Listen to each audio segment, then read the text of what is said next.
Call first quarter 2022 meeting to order. Meeting forward early care and learning. I'm grateful that we're meeting in person for the first time in 2 years. During the pandemic, we learned how to use technology. We had a meeting to make the meeting more accessible to others. Therefore, while we expect board members to attend in person, we're going to continue allowing public to attend in person to join us virtually using GoToWebinar. I would like to point it out that our bylaws require board members to attend at least 3 out of 4 meetings, 75%. So, I want to look at those rules and make sure they're consistent with our current way of doing business. And I am excited that we have almost a full board, by 1 seat. Closer than I think we've ever been in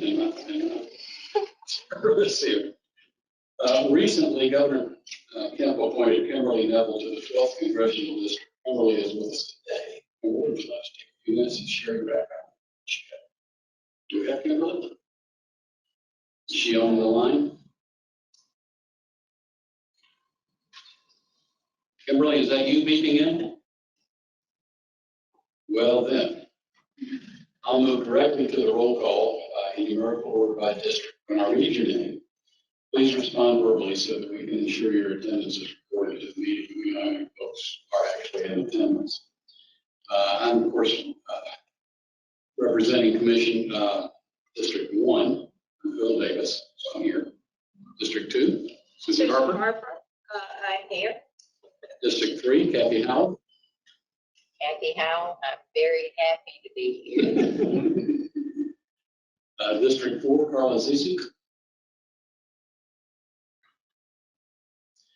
The District 5 position is vacant. District 6, Christy Bean. Oh, Christy. Is anybody on the phone? District 7, Kristen Morrissey. Good morning, I'm here. I know District 8, Luann Purcell is traveling today, so she didn't. District 9, Christina Michelle. Present. Did I hear something? Yeah. Thank you. District 10, Joanna Hill. I'm here. Great. District 11, Jan Beneke. Good morning. Good morning. Welcome. District 12, Kimberly Neville. No Kimberly Neville. District 13, Melissa Bokas. And District 14, Deborah Brock. Here. Okay, you have in front of you a copy of today's agenda. Please review, and if there are no questions or changes, we need a motion and a second to approve the agenda. Do I have a motion? So, Susan Harper. Yeah, please say your name when you make a motion so we can make sure we have it. Okay, we have a motion to approve. Is there a second? Kathy Howell said. Okay, we have a motion and a second. Is there any opposition to the approval of minutes? Hearing none, the motion passes unanimously. We have also received a draft copy of the minutes of the November 2021 board meeting. Does anyone have any questions about or corrections to the minutes? Okay, if not, we need a motion and a second to officially approve the November 18, 2021 minutes. Is there a motion to approve? So moved, Kristen Morrison. Marcy, thank you. Is there a second? Second, Brock. And we're gonna give it to Jen this time. You get the next quarter, you get the motion. There's no downside. Somebody's got it. Okay, is there any opposition to approving the minutes? Hearing none, the motion passes unanimously. And now I'd like to turn to our Chair Emeritus, Susan Harper, for our inspiration. Good morning. I'm more than excited to be here in person and to see faces. I miss all of you very, very much. And over the last 2 years of isolation, My inspiration this morning deals with inclusion, because we have all been isolated and felt so unincluded on so many events. So I have a little poem here called The Crayon Box That Talked. While walking into a toy store the day before today, I overheard a crayon box with many things to say. I don't like red, said yellow and green. And green said, nor do I. And no one here likes orange, but no one knows just why. We are a box of crayons that doesn't get along, said blue to all the others. Something here is wrong. Well, I bought that box of crayons and took it home with me and laid out all the colors so all the crayons could see. They watched me while I colored with red and blue and green and black and white and orange and every color in between. They watched as green became the grass, blue became the sky. The yellow sun was shining bright, white clouds drifting by, colors changing as they touched, becoming something new. They watched me as I colored. They watched me till I was through. And when I finally finished, I began to walk around. And as I did, the crayon box had something more to say. I do like red, said yellow and green. So do I. And blue, you were 3 feet so high up in the sky. We are a box of crayons. Each one of us is unique. But when we get together, the picture is more complete. Thank you, Susan. Thank you, Susan. That was a nice message. Next, we move on to the board member updates. This is any activity that you might want to share with the board that you've done with or on behalf of DECAL in your districts. Or otherwise, and it's okay if you haven't been very active given the past few times. We'd love to hear from you. So we'll start this side. So I'm super excited that in my school district, from the principal of an elementary school, we have been live and in person. We have been live and in person since the initial closure in 2020, and we have been working hard most recently to try to close all of the learning gaps that we are beginning to really see snowball this year the most, I think. For instance, we were thinking about our sitting second graders whose last normal school experience was in pre-K, because when they were in kindergarten, they missed a half a year. And when they were in first grade, many of them were virtual, or they were in and out of the building a lot during that time, because that was during the days when we were quarantining whole classrooms for 14 days and a lot of learning loss. And so I think what that has brought to our attention is the importance of those early years in learning, where students are just learning, number one, how to do school. They're learning the basics of how to read and learning how to interact with one another. So, we are working hard to overcome those, and no doubt that we'll be able to do that. We appreciate all the additional support and funding that we've gotten to help us with that within the schools. So I'm just excited to see what our next steps hold as we become a little more normal in our school buildings. It's what's best for kids. Thank you, Deborah. Joanna Hill, do you have? Don't, I'm new here today. Well, Maybe next time. No, I'm just glad I know you keep Well, playing. That was neat. thank you, Kathy. I have not been in the schools. Understandable. So I'll save my comments for my I presentation. figured you might. It's an open board. I'm Phil Davis from District 1, and as many of you know, that's new for me. I'm District 4 to District 1 back in April, and I have now represented a total of 3 districts. This is the first one on the coast, and I have to say I'm pretty happy. I can't say that I've done much in the August, the April current time frame, given what it takes to move, but I have been wandering the community, and every once in a while I'll see a little quality rated sign in my heart. So it's nice to know that this far from the big city, the quality rated program seems to be going quite well. I particularly got to pick out the ones that are faded, because they've been up so long with the sun down here, which has been listening. So I look forward to getting to know the people in the district some of the local politicians, the rest of the folks. Susan? I'm Susan Harbor.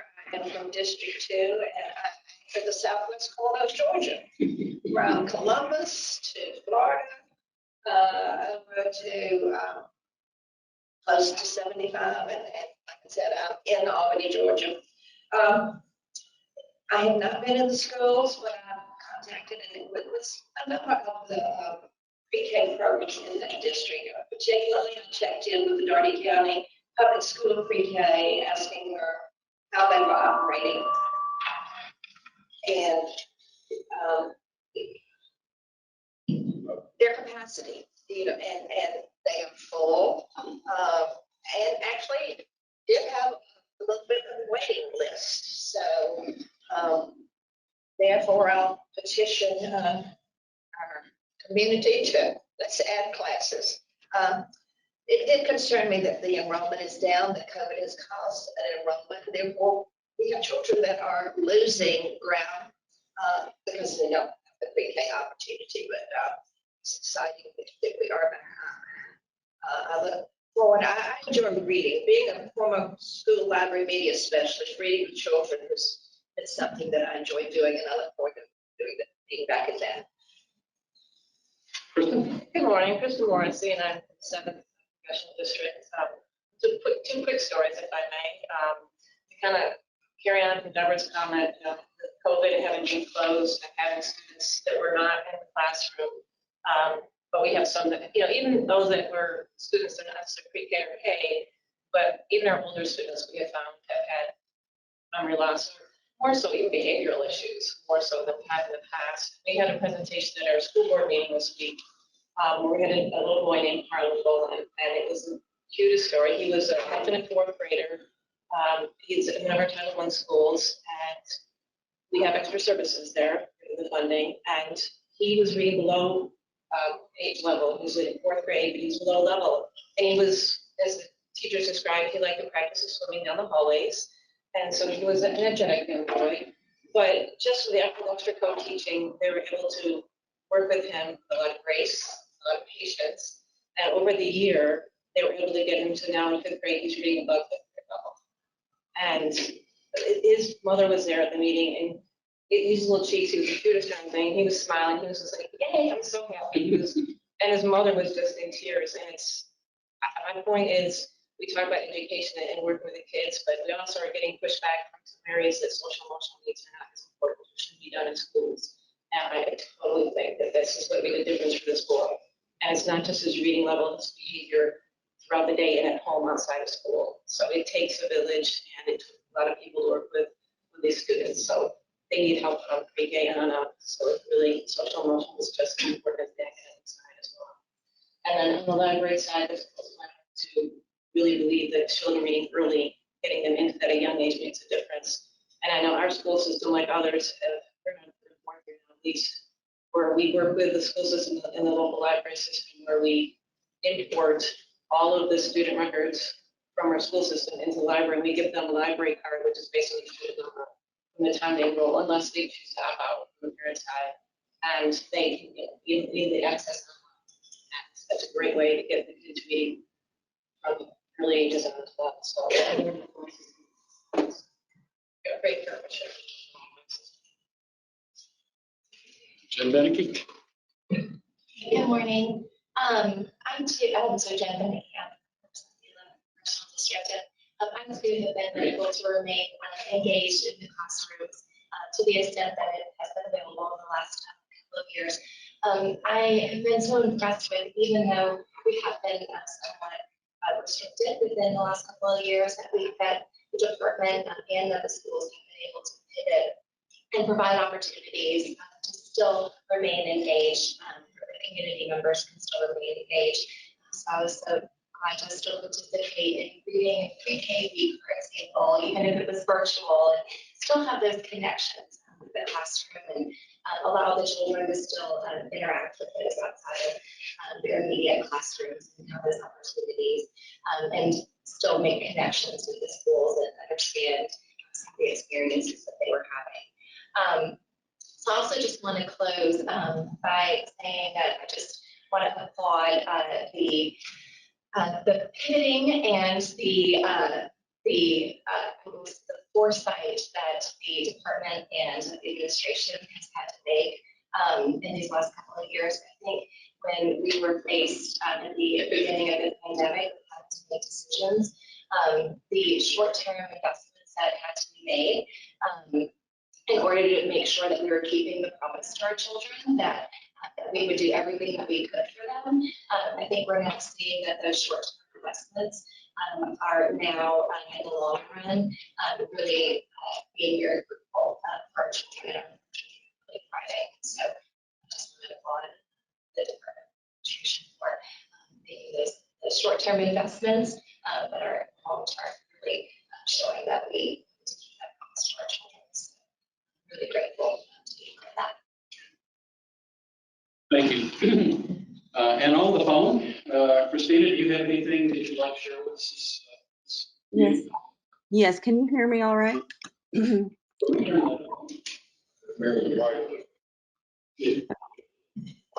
Christina, we need to amplify you. Okay. Thank you. That should do it. First of all, I'm so delighted, although I'm not there with you, to see your faces and to be part of this meeting today and be able to share with you. To be very frank with you, I'd like to take a moment to just really recognize our pre-service teachers and new teachers who have gone through educator preparation programs during this pandemic. These students, I'm so very proud of them and very, very, very blessed to be part of their training. To see them, their resiliency, walking into this profession of education at a time where they had to resort to remote instruction. They were faced with challenges that I had never seen in my lifetime. And to see, again, the dedication that these pre-service teachers have to the students, to know that despite all the challenges that they knew they would be facing and the unknowns that were no doubt around the corner, they still were dedicated to our Georgia students. And so also the organizations around the state, like the Georgia Association for Colleges for Education, organizations like that have been working so hard in helping colleges and educator preparation programs across the state to ensure that at the end of the day, we are doing the best we can and really providing the opportunities to have our future teachers well prepared to work with students, whether it be remote or whether it be face-to-face. But I'm so delighted to say that the school districts that work with my institution are all have all welcomed our our pre-service teachers into their schools, and they have weathered the worst behind them, I hope. So I just wanted to give a shout out to Georgia and all the organizations that have been supporting our not only our students but also the teachers who will be teaching them. So that's what I wanted to share with you today. So thank you. Thank you. Have any other board members joined by phone?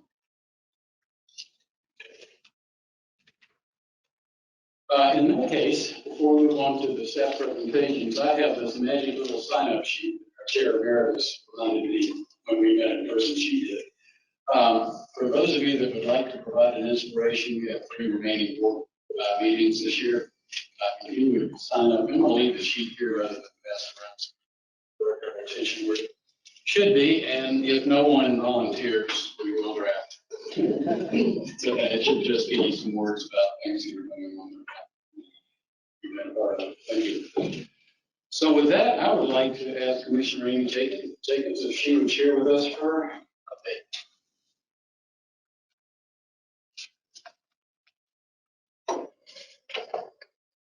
Good morning. Do I need to turn this on? Okay. Where's learning? Okay, so this is Amir. You've seen him obviously, but I cannot say enough amazing things about Amir. He has been in this. We have been closed down for 2 years. He has been in the office 5 days a week for 2 years, helping us when we come in with a million questions and helping our staff who are located all over the state with a million technology questions. I'm not trained to do that, but he is always so pleasant, and it's just really a treat to be able to work with you every day. And I think we all feel the same way. We have a great staff, but Amir right now, he's my man. He's our hero. Always a pleasure to work with y'all, man. Glad to be here. Thank you. So thank you, Amir, and thank you for helping us keep us straight this morning. We are working through our technology, which is great, but this is our first time in person in 2 years, and so it's a little bit different to stand up here at this podium, to be honest with you. The only thing I've done in person in the last 2 years are appropriations meetings, so bear with our staff as we get back into the groove of standing up here in front of you. But thank you for being here. It's good to be in person, and while we have definitely offered our staff a lot of flexibility to work from home because they have proven themselves over the last 2 years that they can do that and continue to be productive, I do think there is benefit to being in person. And so we kind of have a hybrid model. And so our offices are not as busy as they once were, but we are here 5 days a week. And I do allow our staff to telework at least 3 days a week. And so I think that's a good thing. I don't think we would have ever gotten there as a state agency without COVID. And so I would say that's a small silver lining of the pandemic to allow us to really use technology to do our work from home and more efficiently and effectively, while also being together in our office. So my presentation is a little eclectic today. I'm sharing some of my time with some of my colleagues and with our pre-K Teachers of the Year, which we haven't even gotten to meet our pre-K Teachers of the Year in the last 2 years. And so I'm so excited that they are here and you will hear from them. They are amazing ladies that work in pre-K classrooms throughout the state, and I'm excited for you to hear from them. But first, I am going to turn over my first couple minutes to Carrie Ashby. She is the Executive Director of the Georgia Foundation for Early Care and Learning. If you don't remember, we're also very fortunate to not just be a state agency, but we have a nonprofit foundation, a 501c3, that raises private dollars that really allows us to do different things that we could not do with our state and federal dollars. And so Carrie has been with us since 2017 when the foundation was created. And we're bringing back our premier fundraising event that I wanted to make sure she had an opportunity to share with you. So Carrie, I'm gonna let you. Sure. No, this podium all of a sudden. So we've got a fun project coming up. If you look on your desk, we have our Moonlight Through the Pines concert, which will be featuring 2 members of the Zach Brown Band, 2 out of the probably 6. Coy Bowles, author and member of the Zach Brown Band, who's also a board member for the Georgia Foundation for Early Care and Learning's board. He is really helping spearhead this, but I think we are all looking forward to having, we're just excited about having a board meeting indoors. Can you imagine what a concert's going to be like at the end of March in the springtime? It's going to be over at the Bobby Jones Golf Course, and that is in Atlanta. It is completely redesigned. It'll be their first concert ever done. So they are very excited to work with us. They too are a foundation. The golf course itself is now owned by the state of Georgia versus the city of Atlanta. So it just made sense for us to highlight the work that they are doing for our adaptive golfers. Their whole focus is for the children in the city of Atlanta and beyond. So it really does make a wonderful partnership, and one that I don't think would be able to be made without my board members, the foundation, or the DECAL's board members, and just really the community that's supporting us both. But just to go through this real quick, I know many of y'all are familiar, but back in 2017, the state legislature allowed DECAL to form the foundation. In 2018, we were able to become a nonprofit, so we started from the ground up. We had a lot of fun with the IRS, getting everything tied up with a little bow, and then we really hit the ground running with our fundraising efforts. So we're now basically about 4 years into this. Our pre-K Teachers of the Year, our Georgia's Early Childhood Educators of the Year program has been such a success this first year, doing it through a pandemic. But mainly, just to summarize us, we work in tandem with DECAL. We are a separate nonprofit from DECAL. So the state agency with a nonprofit, but we really just work in tandem with DECAL and the staff each and every day. So if you ever have any questions or have any ideas, Jen, I know, has had lots of ideas and does a lot of great nonprofit work on her own. If you have any, if there's some organizations that are really special to you that you think might be a good partnership with DECAL's Foundation, please let us know, okay? Thank you all. Let's see.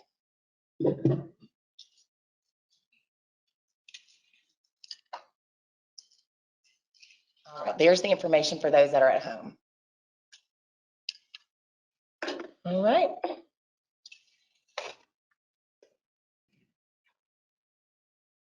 Thank you, Carrie, and we hope you can join us. It's going to be a fun event, and I have a feeling that we're going to get this microphone and this clicker confused, and one of us is going to be talking like this. But I'm going to try not to be the first one that does that. But we do hope you can join us for Moonlight Under the Pines. It was a fun event a couple years ago, and we're really looking forward to it again this year, right here in Metro Atlanta. So now on to a little bit more content that I wanted to share with you. If you will remember, over the last few board meetings, I have shared with you updates on the federal stimulus COVID-related funding that DECAL has received. We have received about $2 billion. This is one-time funding that was intended for all states to use to help stabilize childcare, provide better access for children and families as they access childcare, especially during the pandemic. So we have obligated the majority of that, but we do have several $100 million remaining. And our plan all along was for us to do some stakeholder engagement, to talk to our stakeholders about the best way to spend these additional dollars. This is a large sum of money, so it can have a big impact. And I will say it has had a big impact, but there are some limitations on how we spend it. And again, it is one time, and so this is not money that will continue. It's always been important to us at DECAL to engage with our stakeholders and really talk to them about what their needs are, as opposed to us sitting here and assuming what they need. And so I want to talk to you today about the results of that stakeholder engagement. Hopefully next board meeting, I will talk to you about what our final plans are for those final dollars of that federal COVID. But today is the first time that we're actually speaking publicly about the stakeholder engagement and the recommendations that came from that report. So just a little background, DECAL contracted with an organization called the Urban Institute to conduct the stakeholder engagement. And we did this with our childcare providers, our teachers, our families, other Georgia partners. And of course, we did a special survey with our DECAL staff to check in and see how they're doing, what their challenges may be, but also we wanted their ideas on what's the best way to spend these additional dollars. We conducted these, or Urban Institute on our behalf conducted the stakeholder engagement in October and November of 2021. They included activities such as a survey. We received 6,597 responses from our survey. They also did focus groups specifically with parents. They included 83 parents and 21 focus groups. And then of course, we always have administrative data that they can analyze. So out of this came 9 recommendations with some possible action items, and of course a report of the findings and executive summary and DECAL executive leadership briefing. So now I want to share with you those 9 recommendations, and I'm going to try my hardest not to provide my own commentary at this point, because this is the first time we've talked about this publicly. So the first recommendation from the stakeholder engagement was to provide support to encourage more people to become and remain childcare teachers. So we hear on a very frequent basis from childcare providers that they are experiencing extreme challenges in recruitment and retention of teachers. It has always been an issue in the childcare industry, but it has been more of an issue during the pandemic. But we also heard from parents during this engagement that they're feeling it. They're feeling the turnover of childcare teachers, and it's really important to have that stability in the classroom for their students to build a relationship with their teachers. And so we heard childcare providers and parents provided a couple suggestions on this first recommendation. One is to support strategies that will improve teacher pay. What we know from some of our latest studies is that on average, childcare teachers make about $9 an hour. And as I'm sure you've ridden around, you can see hiring signs among every industry paying at least $15 an hour, right? You can go to Walmart or Target and do that. And so it has definitely become more of an issue recently. And so the recommendation was to support strategies that will improve teacher pay. The second suggestion was to help create more of a career pipeline. whether it be high school dual enrollment programs, childcare apprenticeships that offer on-the-job training, mentorship, and coaching. And then the third one related to this first recommendation was to help programs ensure staff members are properly trained. Those are all things that we hope that we will have some really solid recommendations to address those. The second recommendation from this engagement was to focus attention on and provide information about basic health and safety. As you know, we are required to regulate all licensed childcare providers throughout the state.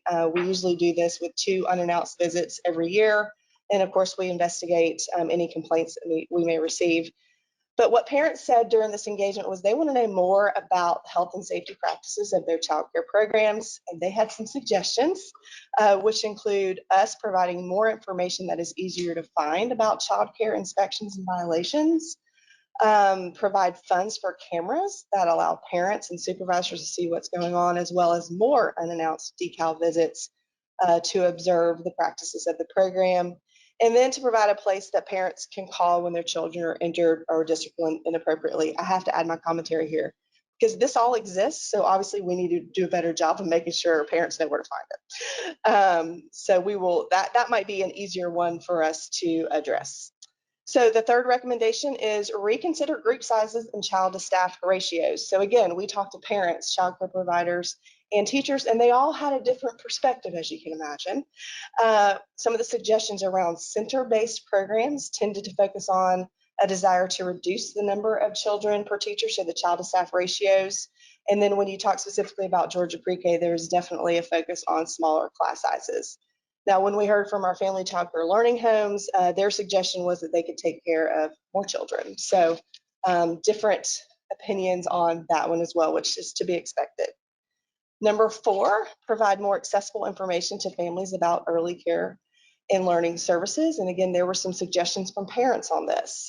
They suggested to make more information accessible, providing information in places parents regularly visit, like churches, public schools, libraries, farmers markets, grocery stores, and improve DECAL's messaging by using person-first, non-stigmatizing language, providing clear eligibility requirements, and include fathers as a target audience, and improve information on existing websites. The 5th recommendation was to consider how to support more providers in offering care, providing longer hours, and participating in CAPS. Parents discussed, challenges finding childcare waiting lists in their communities. Their suggestions were to incentivize providers to stay open longer, to offer care on the evenings, weekends, and holidays, and offer payments to transport children, and also to support providers in increasing their participation in CAPS, which again is our subsidy program. The 6th recommendation was to support providers in taking care of children's social, emotional, and behavioral needs. So parents shared several concerns about their children's social, emotional, and behavioral needs, and they indicated that teachers just don't have an understanding of developmentally appropriate child behavior. Providers, on the other hand, said they want to help children and families. They just need a little bit more support, especially additional classroom support with managing challenging behaviors and supporting children's social, emotional development. I have to add my commentary here because we do provide those services, so it sounds like we need to make sure that child providers are accessing them through our Behavior and Supports and Inclusion Division. Number 7, consider new benchmarks for affordable childcare in Georgia and CAPS parent contributions. So what parents are saying, even if they receive our CAPS program or they do not receive, is that childcare is hard to pay for. And I think you've seen the media, we've known this for a very long time. It's just really kind of rising to the top as far as national media goes. Childcare is expensive. It can cost as much as college tuition. And so that is a struggle for parents. I will say that parents receiving CAPS have said that the program changes we made, which are some of those that you will hear a little bit from Elizabeth Casper in her presentation. One of the changes that we made is we're paying full tuition for CAPS families. So they're not paying anything out of pocket as far as tuition goes or a family fee. And so they have said that has been a lifeline to them, that we've been able to provide that. And we have committed to that through October of 2023. So we have some, is that right? I'm looking at you. 22. October 2022, because I know my stakeholders are listening. We have not made a decision yet on whether or not we will expand it. But I'll tell you, these years get hard to keep up with. So we have some decisions to make on if we will continue paying the full cost of tuition for these families. But they have said it has been a lifeline that we have done that. The other things that families said specifically that parents with multiple children in care were struggling with even paying their assessed parent contributions. We have made considerable changes over that parent fee, a family fee in the last several years. So it's no more than 7% of income based on family size and income. But they said even, that's still a struggle. But this was, of course, before we waived that family fee. And then some families that don't receive CAPS and don't have that financial assistance, so they're having to make trade-offs and include giving up work opportunities because they just cannot pay for childcare. And one example that's specifically in here was a mother had been a police officer, but the cost of childcare exceeded her pay, so she decided to stay home. So those are decisions that we're hearing from specifically this stakeholder engagement. Recommendation number 8 was support CAPS program operations to increase responsiveness to parents. Specifically, provide clear information on the websites about CAPS eligibility and the application process, provide more information about why an application is denied, mail notices sooner so they know about upcoming deadlines, improve training for our application reviewers, specifically on how to interpret eligibility requirements for complex family situations. And I'm sure they do get very complex for our scholarship administration staff sometimes. And understand that some parents cannot take work breaks during standard business hours to discuss our applications. That makes complete sense. And then the 9th and final recommendation from this report is to offer more grants and supports for financial stability, sustainability, and business planning. And remember, we did the question that we asked, and of course we asked for other feedback, was how should we spend the rest of the money, basically. Programs reported that the additional financial support is their greatest need. They are also concerned about their sustainability because, again, this financial support, which when we look at it, it's at least $1 billion directly to child care programs, is one time and will go away eventually. So they also stated 4 other things that would be helpful to them. One was to provide additional grants for programmatic opportunities. And this would have been before we announced our Stable Forward, which is the $871 million directly to child care programs. Help with sustainability planning, and that's an important piece that we have got to figure out how to help them with this. Help childcare providers obtain nutritious food. I think there's definitely some opportunities there through CACFP. And then consider offering facility grants, loans, or bulk purchasing. So that is 9 recommendations with suggestions that we heard directly from our stakeholders that I wanted to make sure to provide to you all first before we go on to our next steps. So our executive cabinet has obviously reviewed this, but we've got some more talking to do and discussion to do to consider these recommendations and to, of course, determine our further allocations. We will definitely post the full report and we will do a webinar with our stakeholders to go over these results. Like I said, we did survey our staff, and so we need to look at those results and talk to them about that and see what changes or enhancement we need to make their job easier. And then, of course, Urban Institute has been a great partner in doing this stakeholder engagement for us and providing us with these recommendations. And so there's always an opportunity to do more depth analysis on any specific things that may stick out to us that we need more assistance with. So that was a lot of information in a short amount of time, and we will be posting the full report soon, but I wanted to give you an opportunity before I move on. If you have any questions, I will try to answer them.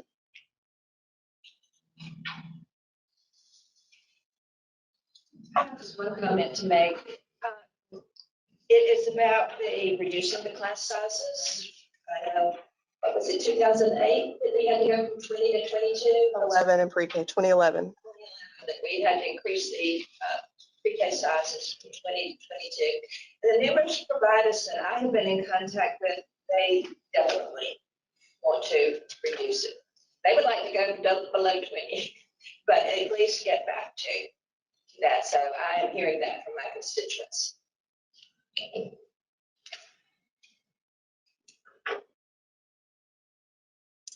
Okay, Susan, we agree with you.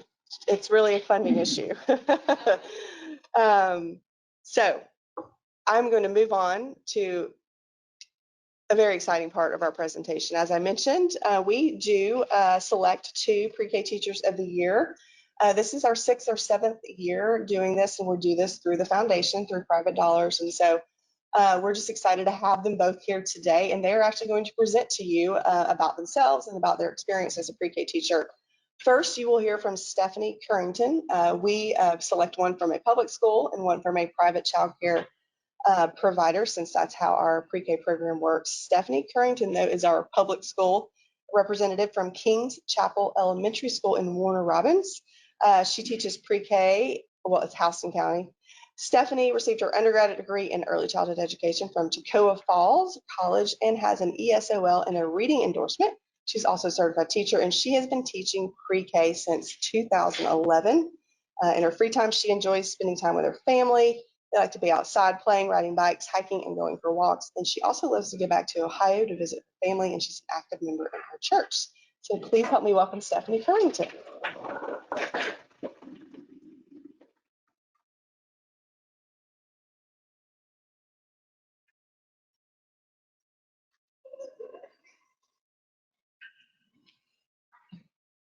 Good morning, everyone. I'm really glad to be here.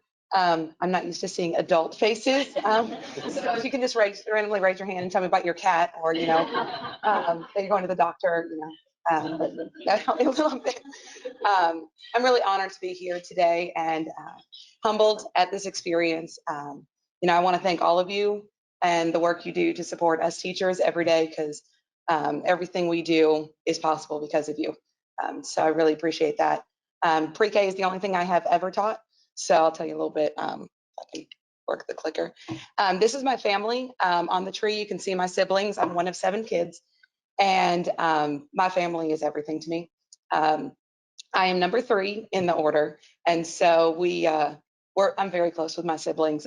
My 5 sisters, we talk almost every single day. We've got a group text going on. We just, even though we live all around the country, we spend a lot of time, and that's why if I'm taking a trip, it's going to visit my family, whether they're in Ohio or, they're coming to visit me. On the left, those are my kids. I have 4 kids. The oldest is in 2nd grade, Isaac. And then I have Seraphine, who is in 1st grade, Nicholas, who is in pre-K this year. And then the baby Sophia is 2. And so she's in a daycare program. And then my husband, Quentin, who has supported me through all of my career.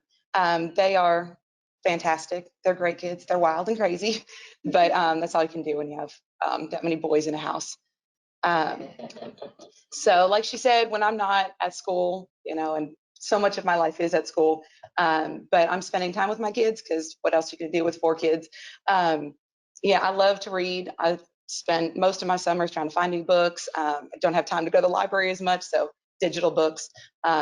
But then I'm just visiting my family. So whether it's my in-laws in Northeast Georgia or my family out of town. So we spend a lot of time creating new and fun, crazy adventures. This is from when we had our dress week, I found the book Silly Sally, and that's my new favorite book. I loved it. So when I'm asked, why I started teaching Georgia Pre-K, I will be honest, I didn't even know what Georgia Pre-K was. I just knew that I was a new graduate and there was a job opportunity for a Pre-K program. I said, okay, I'm going to apply. And then once I started teaching Pre-K, for me, it's more, why do I stay in Pre-K?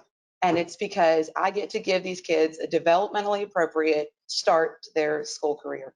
I started my first 5 years in a private daycare in Northeast Georgia. And then I moved on to the school system. We moved closer to be by family. And so I've spent I'm on year 6 in the school system. So I've kind of gotten to see both worlds. But I think it is just such a great foundation. Like I said, my 3rd son is in pre-K this year.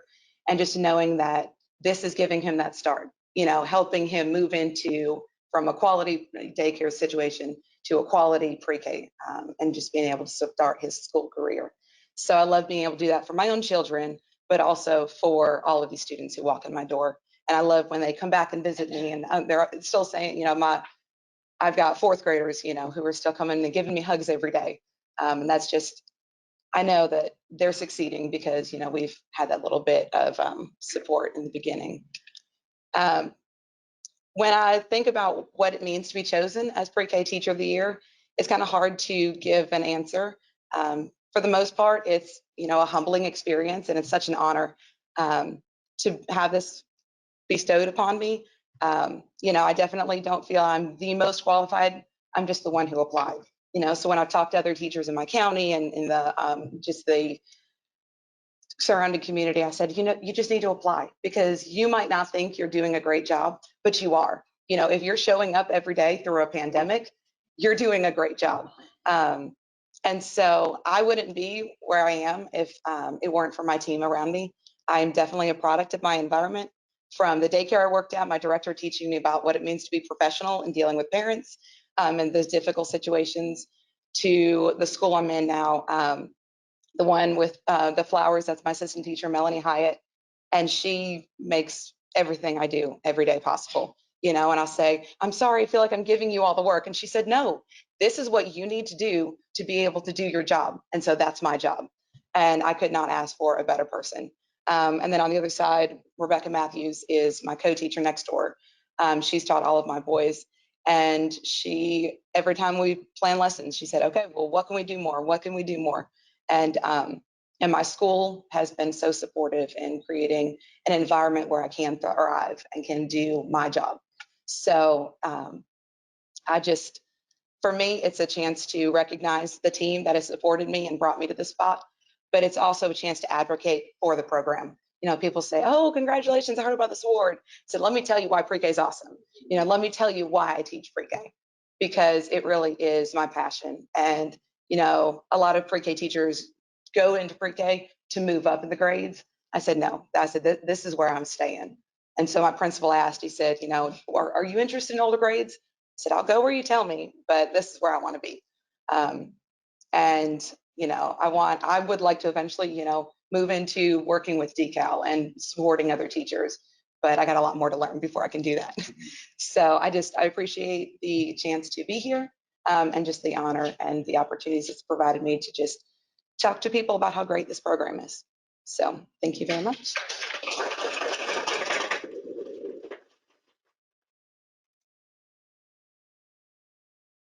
Thank you, Stephanie. So we have one more incredible pre-K teacher for you to hear from. It's Lanita Carey, and she's from Beaufort, Georgia. She graduated from Morris Brown College with a bachelor's degree in early childhood education and a master's degree in early childhood education and special education.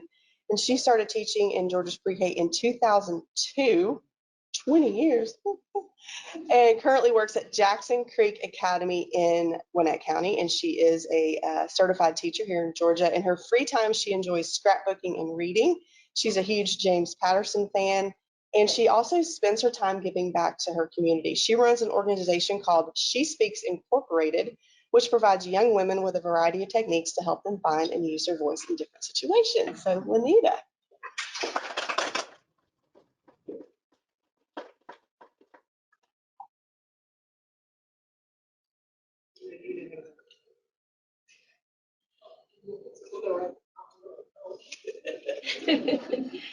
Good morning, everyone. Good morning. Hey, that's Stephanie's. Oh, you did say the right. See, I've been teaching pre-K so long, I don't know my right from my left. Good morning. So I am Lanita Carey. I teach inclusion at Jackson Creek Academy. So I absolutely loved your inspiration this morning. I'm going to share that with my students when I get back, because they're going to ask me, did you go to the big people school? So I'm going to tell them what I learned. So why do I teach Georgia pre-K? So I went to NACY in 1999, and there was this T-shirt that I bought, and it said, "My work is child's play." And at the time, I was still in college, and I had no idea what the shirt meant. It was just cute. It had these little stick figures on it, and the kids were doing like this, and it's like, oh, that's cute. So some years later, a friend of mine was like, "Girl, let me tell you about Georgia pre-K." And I was like, I don't want to teach the little kids. Because at the time I was teaching second grade and I was, comfortable. And she was like, no, it's a really cool program. You get your summers off, and, she talked it up really good. And so I taught for 1 year, and we played a lot. And we got to dress up in house area and put on fashion shows and build, in the block area. And it was amazing. And it clicked. My work is child's play, and And so that's why I chose to teach pre-K, because the foundation is play, right? And so when families ask me, did they play all day? Absolutely. We played all day, but we're molding engineers, right? And artists and fashionistas, boys and girls. And we're molding parents, because the boys and the girls carry around the babies, and sometimes they put them under their shirts. Um, but that's what we're creating. And we get to do that every day. And we get to tell them how amazing they are for doing it. And I love it. And I wouldn't change it for the world. And so that's why I come back every day, and I give it my all. And so, yes, we play, because my work is child's play. And so this is one of my favorite quotes by Mr. Rogers. That's my guy.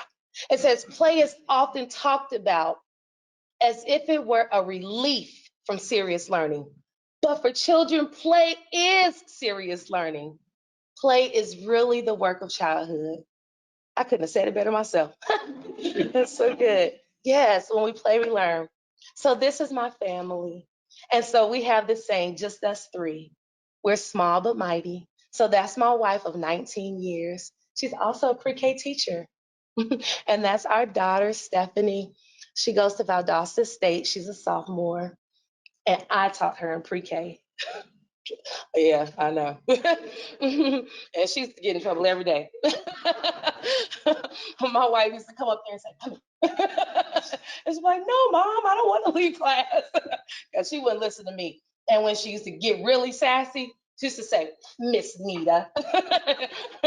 So, but we're just a small family, and my wife and I get to compete against each other because we're both pre-K teachers.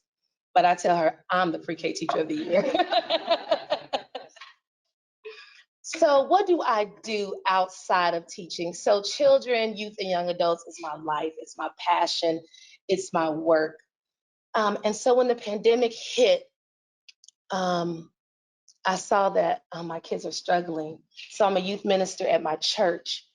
And I didn't have all the answers. I had no answers. I didn't know what to tell them, because I didn't know what to do myself.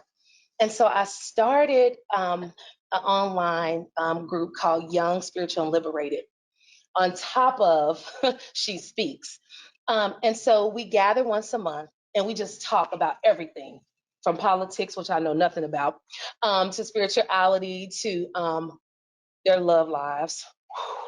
And so they get to help each other, and they get to help me too, because sometimes I need help. And they just talk, and it's amazing to hear just how liberated they are, and sometimes we learn from them. I learn from them. I learn from my students. I learn from my youth. And so this is my work. This is my passion, and I love it. I give them a voice, and they definitely give me a voice. So what did being Teacher of the Year mean to me? If y'all saw the video, which I'm a little bit embarrassed about, I was jumping up and screaming because at my school we celebrate everything, whether you win or lose. So I didn't know if I had won or not. So I was like, did I really win, or we just celebrate because I was second place? So, so when I won, I was over the moon. Yeah, y'all, I know they like last place, we still celebrate. So I was humble. I was grateful, because I really wanted it. I really, really, really wanted it for my school, because we needed a lot of things. And so when I didn't read the part that I got $3,000, I read the part that my school got the money. So I was like, I really want to win this, because we could use that money in the other classrooms, And so I wanted it so bad. And I remember my granny telling me some years ago, she said, you have to learn to follow before you can lead, right? And so I was like, if I win Teacher of the Year, I can learn things from other teachers, because I've been teaching for 21 years, but there's still so much I can learn. And I can share what I know, because all that I know, I've learned from somebody else. I've learned from other teachers who were willing to share with me, I have to pay for it. They just gave me the information, and that is what has molded me and made me who I am today. You know, Stephanie and I were talking this morning. If a small group doesn't go right, I change it. I fix it. Monday, sorry, friends. Y'all were the guinea pigs. But Tuesday, Wednesday, Thursday, that small group's going to be amazing. And that's because I've learned a lot over the years that it's okay to make mistakes because they're made in pencil, right? And I share that with my students, and I've learned that from other teachers. And so you must always remember that to lead, you must first learn to follow. And so I want to share that with other pre-K teachers, and so I'm excited that I'm Teacher of the Year because now I get the chance to do that. And I get to learn from other teachers. So I appreciate you all for this opportunity and for making it possible, that the pre-K program is even here because it matters. Y'all don't understand how much it matters. And I don't want to do anything else. 40-something years old, and I don't want to do anything else. I just want to teach pre-K, and I appreciate the opportunity. So that's it. That's all I got.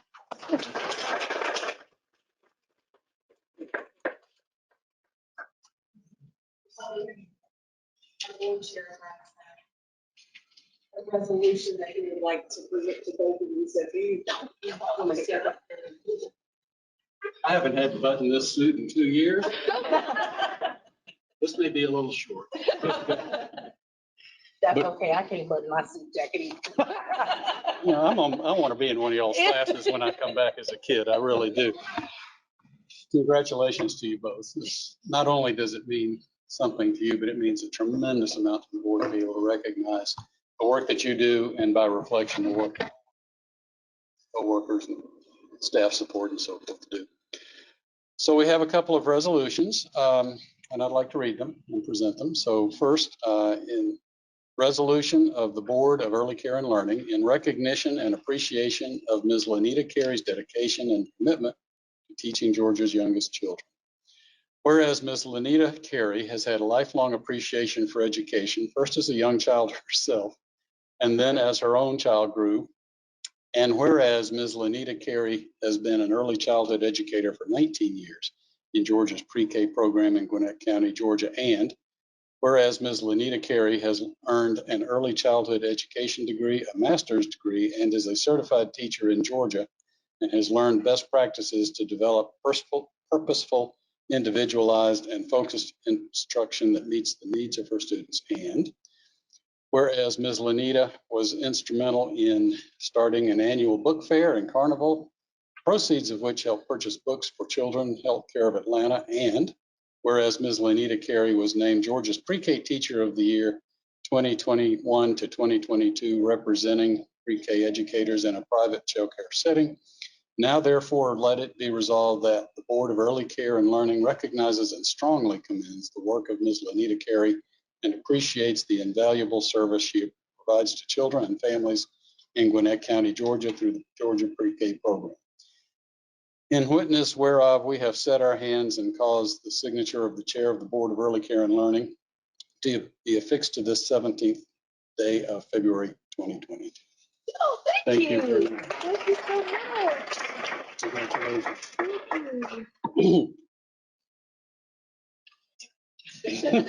Step right on up.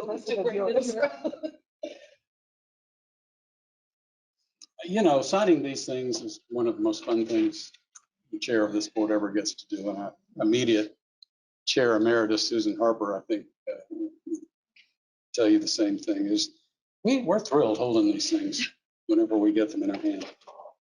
So I'd like to read this one. The resolution of the Board of Early Care and Learning in recognition and appreciation of Ms. Stephanie Currington's dedication and commitment to teaching Georgia's youngest students. Whereas Ms. Stephanie Currington chose a career in teaching to help create a passion for learning in young children. And whereas Ms. Stephanie Currington has been an early childhood educator for 10 years in Georgia's pre-K program in Houston County, Georgia. You can tell I'm from here. And whereas Ms. Stephanie Currington has earned an early childhood education degree, is a certified teacher in Georgia, and has earned endorsements in English as a second, or in ESOL and reading. And whereas Ms. Stephanie Currington has served on her school's leadership team for the last 4 years and has served on various collaborative committees and has been a part of new teacher orientation in Houston County Schools. And whereas Ms. Stephanie Currington was named Georgia's Pre-K Teacher of the Year 2021-2022, representing pre-K educators in a public school setting. Now, therefore, let it be resolved that the Board of Early Care and Learning recognizes and strongly commends the work of Ms. Stephanie Currington and appreciates the invaluable service she provides to children and families in Houston County, Georgia, through Georgia's pre-K program. In witness whereof, we set our hands and cause the signature of the Chair of the Board of Early Care and Learning to be affixed this 17th day of February 2022. Congratulations.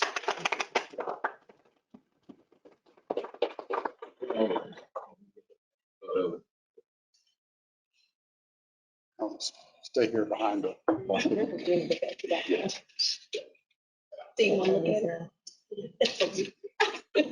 He's a pro.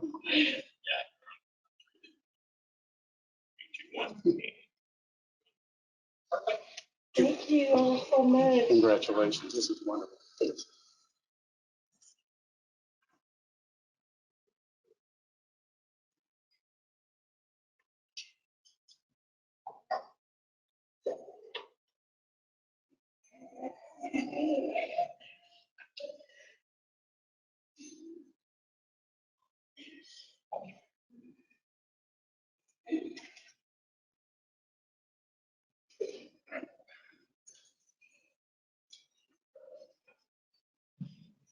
Okay, next up we have Ryan Range Road Deputy Commissioner for Finance and Administration for our updates to Finance and Administration. Hey, good morning, everyone. So nice to be back in person, but I have to say, I don't know that I got the fairest slot to talk finance and budget right after that. It's going to be tough. But we'll do our best. Okay, I'm going to start out with our standard quarterly financial update that we do. This contains our expenditures, budget, and remaining balance by program on the top table and by fund source on the bottom table. This data is as of December 31st, 2021. So that gets us through 50% halfway through the year for state fiscal year 2022. So you can see our budget is $1.4 billion for state fiscal year 2022. And with half of the year left, we have 57% of our funds remaining. Normally, we like those numbers to be a little closer together. We like if we're at 50% of the year, we want to have 50% of our funds remaining. But all this federal COVID dollars that we've received has done a number on our budget. And so you can see on the bottom table, the federal line, we have over $1 billion there. A lot of the initiatives that we're undertaking to spend that money did not get off the ground until November. So for example, the CAPS expansion that I think Elizabeth is going to talk to you about in a little while, and our Stable Forward, both of those began in November. So while we weren't spending money those first 4 months of the year, we think as the year goes on, those two numbers are going to get right back on track. So we're in a real good position there. And I don't have a slide for it, but while I'm on this slide, I also want to mention in January, we had our exit conference for state fiscal year 2021 with the Department of Audits, and we have been informed that we have another year of a clean financial audit. I believe you guys will get a letter from them. They normally, after they close out the audit, and they send you guys a letter because you are charged with the governance of our budget. So be on the lookout for that. I don't think the letter has gone out yet, but we're very excited to have another clean audit. Okay, you guys will likely recall that at the August board meeting, 2 board meetings ago, you approved our budget request for amended fiscal year 22 and state fiscal year 2023. So when you guys approve that, we send it over to the Governor's Office of Planning and Budget. They take it, they look at it, and then in January of every year, the governor releases his budget recommendations for amended 22 and for fiscal 23. This slide shows the governor's recommendation for amended 22. You can see in the far right column that Governor Kemp is recommending a $416,000 increase to our budget. I'm going to go over the increases to each program on the next couple of slides. Okay, first in child care services, we have an increase of $6,704. This increase is to fund the $5,000 pay increase for full-time benefit eligible employees. Since we only have one employee in child care services who is paid with state general funds, you can see that the cost of the $5,000 raise plus the associated benefits is $6,704. Okay, we also had an increase in pre-K. It's $409,000, and this is also to fund the $5,000 pay increase and associated benefits for all the lottery-funded employees who work in the pre-K program. This slide shows the governor's recommendation for state fiscal year 2023. As you can see on the right column, Governor Kemp is calling for a $21 million increase for DECAL. Go through the changes on the next couple slides. Okay, the first increase for 2023 is a $3.15 million increase to child care services. 3.14 of this 3.15 million will go to our CAPS program, as our required state match is scheduled to increase in fiscal year 2023. So to keep getting the same amount of federal dollars we've been getting, we need a little bit more of a state investment to receive those dollars. The remaining $10,000 of this $3.15 million increase is to fund the $5,000 salary increase and other benefits that are part of the 2023 budget. All right. Pre-K program, the second increase for state fiscal year 2023 is an $18 million increase to our pre-K program. The lion's share of this increase is the governor's recommendation of $2,000 salary increases for pre-K lead and assistant teachers. We're obviously very excited about that. It also makes a total of $5,000 in salary increases for lead teachers since Governor Kemp took office.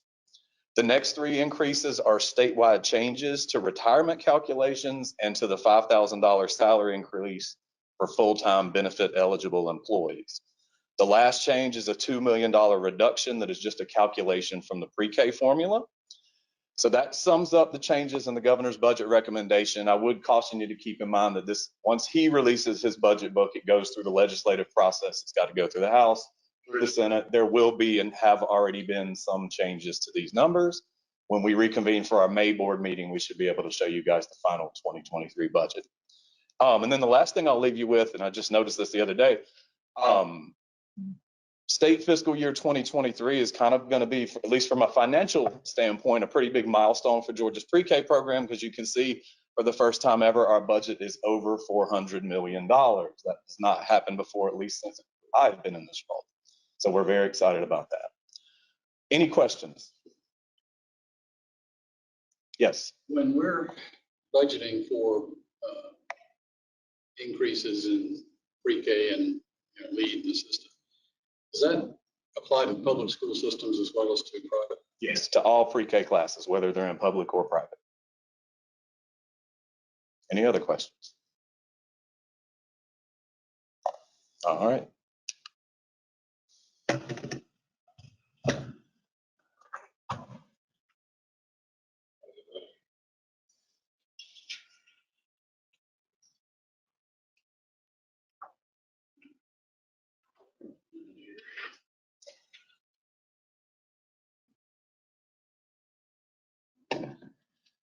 Good morning. I'm Susan Adams, and I have the pleasure of working here at DECAL as a Deputy Commissioner for Georgia's Pre-K and Instructional Supports. Thank you so much to our Pre-K Teachers of the Year for speaking this morning. As many of you know, I was a Pre-K teacher for a lot of years, and it is so exciting to hear from teachers who are experiencing the joy of being in a pre-K classroom every year.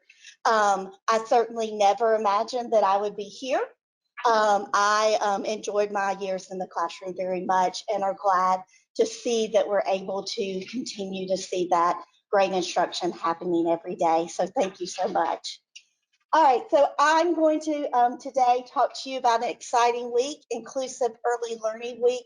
We celebrate every week around Valentine's Day in February. This is a celebration that's done with all of our early learning programs to acknowledge and lift up inclusive early learning. It is so very important and a core value of our agency that all children are included in high quality early learning programs. You heard Lanita talk about today that she's in one of our pre-K inclusion classrooms. I also taught in an inclusive classroom, but we want to make sure that all of the programs that we work with are able to support all children in being successful. Children with disabilities, children with challenging behaviors, children with health impairments, and then also to be inclusive to the adults and the families that we work with so that everyone has an opportunity to benefit. You'll see there we have Flat Callie, and Callie, of course, is our mascot. And this year, one of the activities you'll see in some of our pictures has been for children to include Callie in all of their activities. Across the bottom, you'll see the activities that have been going on this week. You'll notice this year we added an activity for Sunday about self-care and really promoting the importance of self-care, not only with our children, but with our families and with our teachers. So we've had a great week and it's still going on. Here's some pictures from some of our classrooms. They are celebrating and really there are lots of great pictures on our social media of our kids, so take a look at that. And I personally love the little girl who's feeding Callie at the top. The other thing that you have at your at the tables today is we're going to ask for you, if you are so led, to sign our commitment to inclusion in early care. And hopefully we'll be able to take some pictures and share that our board members are also committing to include all children in early care. So very excited, and we're going to talk more about some of our inclusion work today. One of the things that we are kicking off, and it is part of some funding we have from our preschool development grant, which is a federal grant that comes to the agency. We're going to do a series of training around supporting inclusion. So it's a 3-part training series, and it's open to teachers and directors in the many different types of programs we work with. Upon completion of the 3 sessions, participants are eligible for a $125 stipend.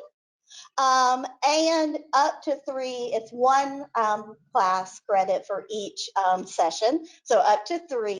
And then also each program that participates will receive a materials kit to help promote program-wide inclusive classroom practices. And that would include materials that could be used within classrooms and programs, and things within individual classrooms. So we're really excited about this. Commissioner Jacobs talked about some of the recommendations from our urban study, the Urban Institute study. And one of the things was we heard from families the difficulty of finding inclusive childcare and the need for programs to be instructed and supporting children in programs. So we're excited about that.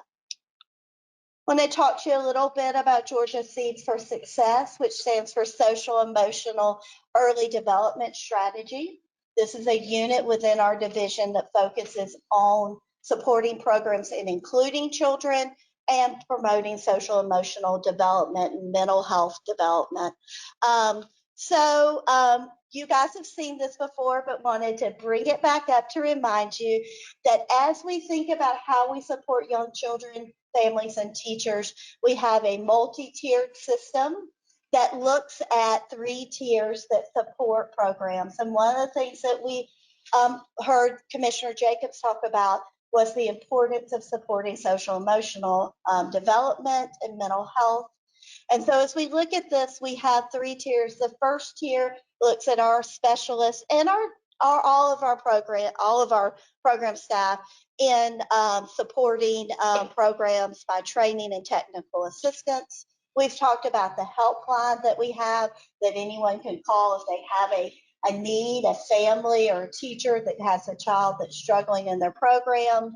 And then also referrals. And that middle tier is really where you see the work of our inclusion and behavioral support team. They're available to do on-site targeted training and coaching.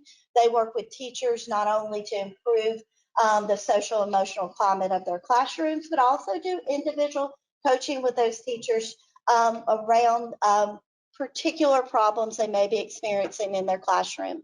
This is also where we fund what are called SEEDS pyramid model implementation grants. Pyramid model is the national research-based model that we use in Georgia that comes out of both Vanderbilt and the University of South Florida.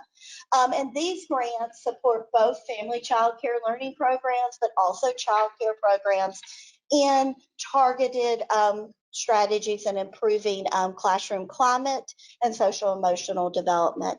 And at the very top tier is individual child level support. And that can look a lot of different ways. That could be a behavior specialist working with an individual program with teachers and directors and families to write a behavior support plan for a child.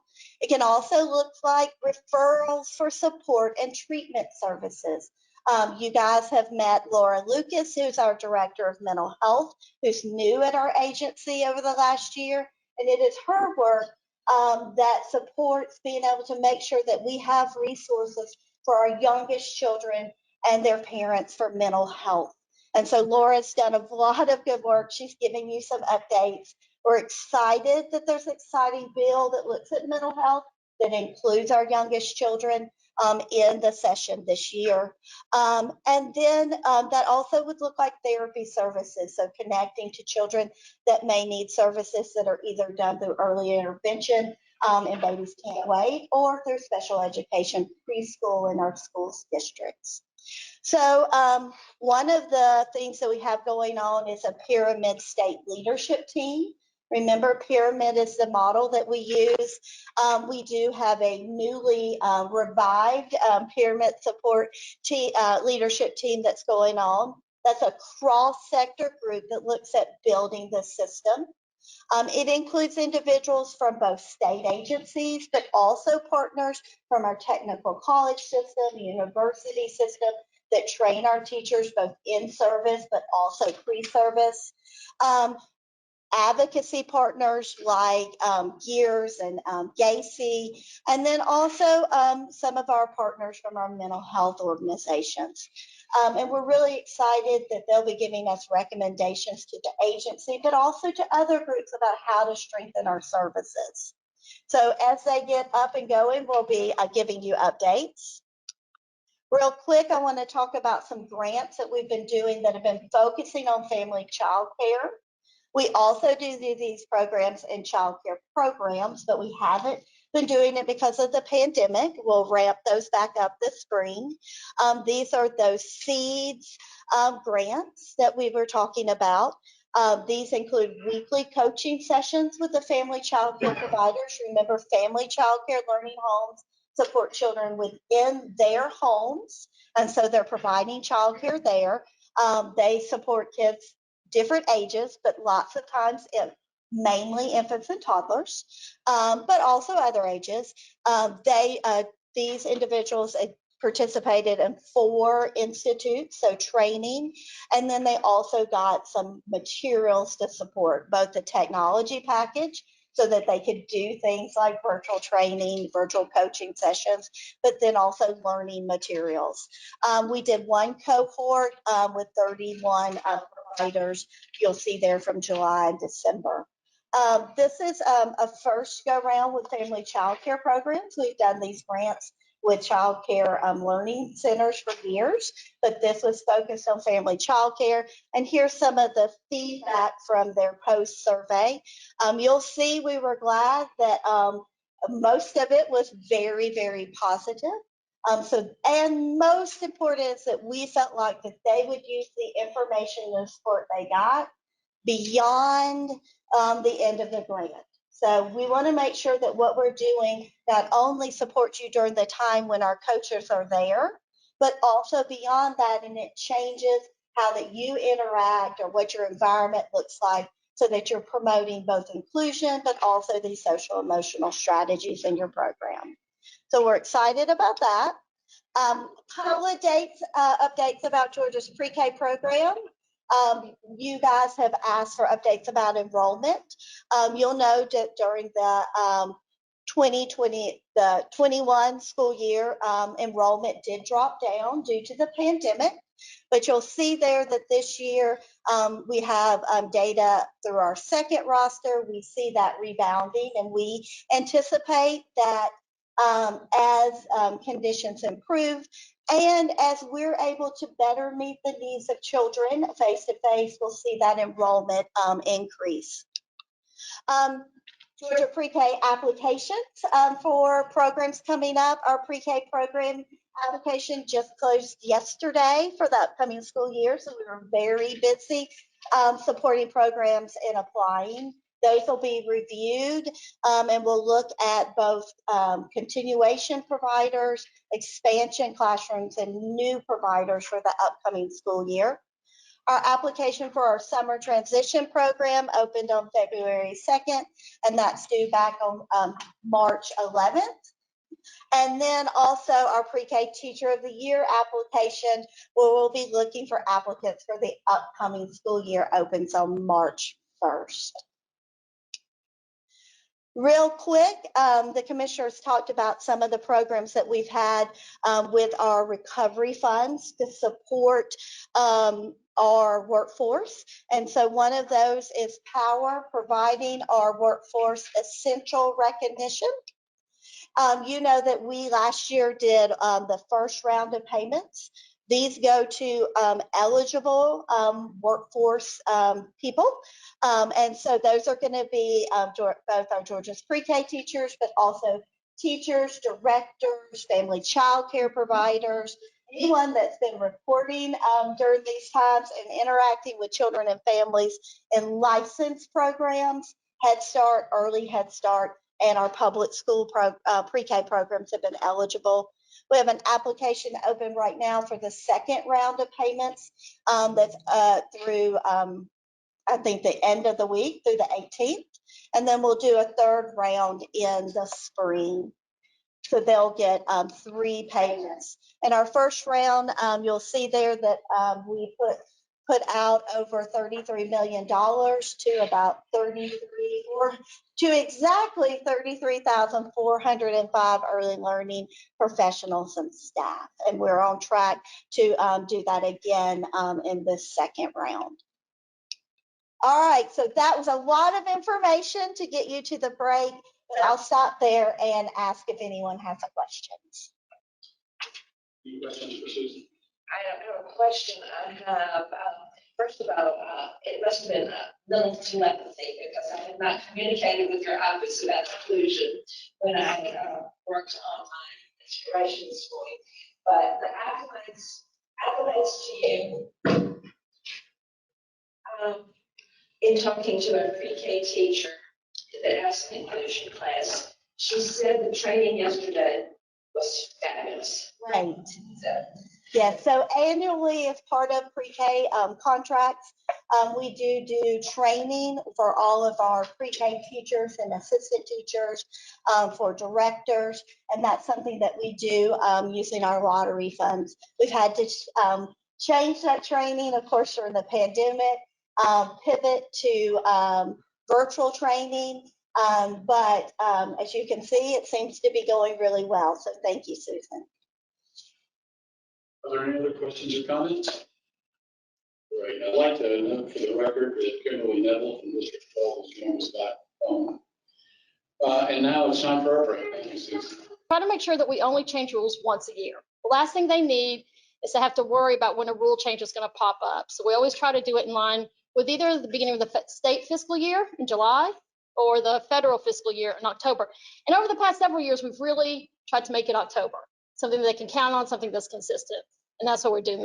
That's what we're doing this year. If you remember, there are some really good reasons for rule changes. We always want to make sure we are enforcing best practices in health and safety. And so that changes over time as science changes, as we learn more about early childhood. we have to update our rules as well. Quality improvement, aligning with quality rated and making sure that we're helping providers do their very best in supporting quality. And also sometimes they're just requirements from our CCDF funding that said, they are going to give us a lot of money to fund us, and they sometimes, say, if you want this money, you need to do this and you need to update it. A good example of that are background check rules that have changed over the past several years. So here's the timeline. Right now we're February. It's our annual rule review, which is a little bit misleading because we're thinking about rules all the time. And we're always looking at the rules. But in February is when we bring it to you to kind of just give you a heads up and say, this is what we're thinking about for this year, so that you'll be prepared. In May, we'll be really specific about what we're hoping to do and give you some resources to support that. And you'll have more detail. In July, we'll have public webinars to make sure everyone in the childcare world is aware. And then in August, you'll actually vote on the rule changes, and they'll be effective, like I said, in October. Whoops. So good news, nothing's controversial this year. These are easy rule changes. Some of you have been with us when they were a little less easy, but this year this is really easy. The first one is just updating language. Sometimes in some places in our current rule book, we refer to the Department of Family and Children's Services. It's actually division, and we need to change that. This next one really has a lot to do with COVID. So we require parental notification of communicable diseases. If a family is at a childcare program, they have a right to know if something is spreading in the childcare center. There's a communicable disease chart that we use and the childcare programs use that tell them what things you have to notify parents about. COVID-19 is not on that. Hasn't been updated from the Department of Public Health since COVID started, so COVID is not included. And that's a problem for obvious reasons. Families need to know if there is COVID at their childcare program. So we're going to just require parental notification to include any virus or illness identified as part of a public health emergency. We want to be careful and not just mention COVID in particular, because what about the next pandemic? I mean, hope not, but we're got to be prepared. We don't want to change the rules every time. So just no matter what comes up, we'll be prepared. And the last one is around our investigations. We do investigations when there's a complaint in a child care program. And we require programs to give us evidence that they have to support our investigation. We want to be more specific in what that might mean, because in a lot of times there's video evidence, and we don't mention that specifically in the rule, and providers don't necessarily think they need to turn that over to us, but they do. And so we're going to include that as well. So those are the 3 things that we're looking at. More detail to come in May. And now I want to introduce Catherine Broussard-Hedgie, who is our Director of Policy and Process Initiatives with CCS, and she's going to tell you about one of our projects. Thank you. Good morning. Thank you for the opportunity to present today. Right from the start, we have lots of big projects, but we also have little projects. So what I'm honored to present to you today is kind of a smaller project that's helping us learn about some strategies and techniques that we can maybe use moving forward. And it's with the Child Care Services Technical Assistance Unit. So as background, the Technical Assistance Unit is a very small group of consultants in the Child Care Services Division, 8 consultants who work statewide. And our focus is to offer support to programs that have fallen out of compliance with our licensing rules and regulations. We work with family childcare learning homes, and we also work with childcare learning centers. All of our services that we provide are voluntary, and they require commitment from the programs who work with us, and some commitments around meeting together with our consultants, as well as training that we do. We, like I said, work primarily with non-compliant programs, but we also accept referrals from our other licensing consultants, or when providers request that we help, we offer help that way as well. We had just started in 2020 to work with newly licensed programs. You might wonder why we decided to focus on newly licensed programs. And what we did was each year we look at the data around our caseloads that each consultant carries, what type of programs we're working with, what are some of the issues. And what started to emerge was a pattern that some of the programs, about 14%, over a 10-month time period from December of 2018 through September of 2019, actually had been licensed for less than 12 months when they fell out of compliance with rules and regulations. So we decided to put our heads together and thought about, well, what's one way we can work with them to support them, to prevent them from going out of compliance? Was there something we could do proactively that would help them? There's echoing. Okay.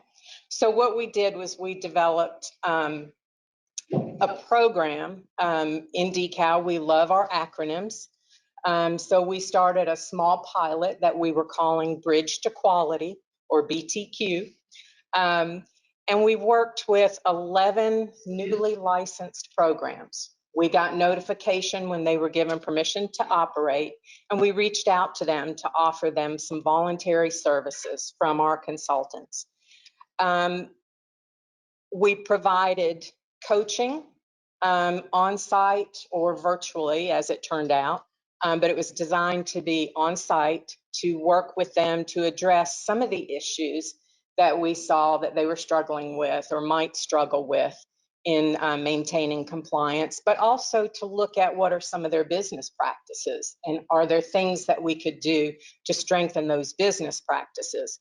We offered training on rules and regulations, our core rules, and then a management series training that was founded or based on the McCormick Center strategies for good business practices. But the real thing that we wanted to do, we worked with them from October of 2019 through February of 2020. We really had one primary goal that we wanted to focus on with this group, and that was to provide positive, proactive support for those programs and really focus on helping to develop some strategies that they could use down the road after we were gone to help them maintain compliance with our rules and regulations. So what did Bridge to Quality include?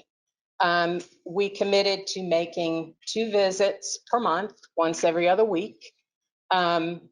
We provided coaching services around needs that they had identified. We did an initial needs assessment and then met with them and decided what they really felt like they wanted to work on. We provided a 2-hour core rules training to each group, and we provided a 4-hour management training. We also provided some in-depth coaching and informational sessions on DECAL Koala, which is our database that we use for all of our licensing visits and practices. Providers upload information for us. They can change all of their key information.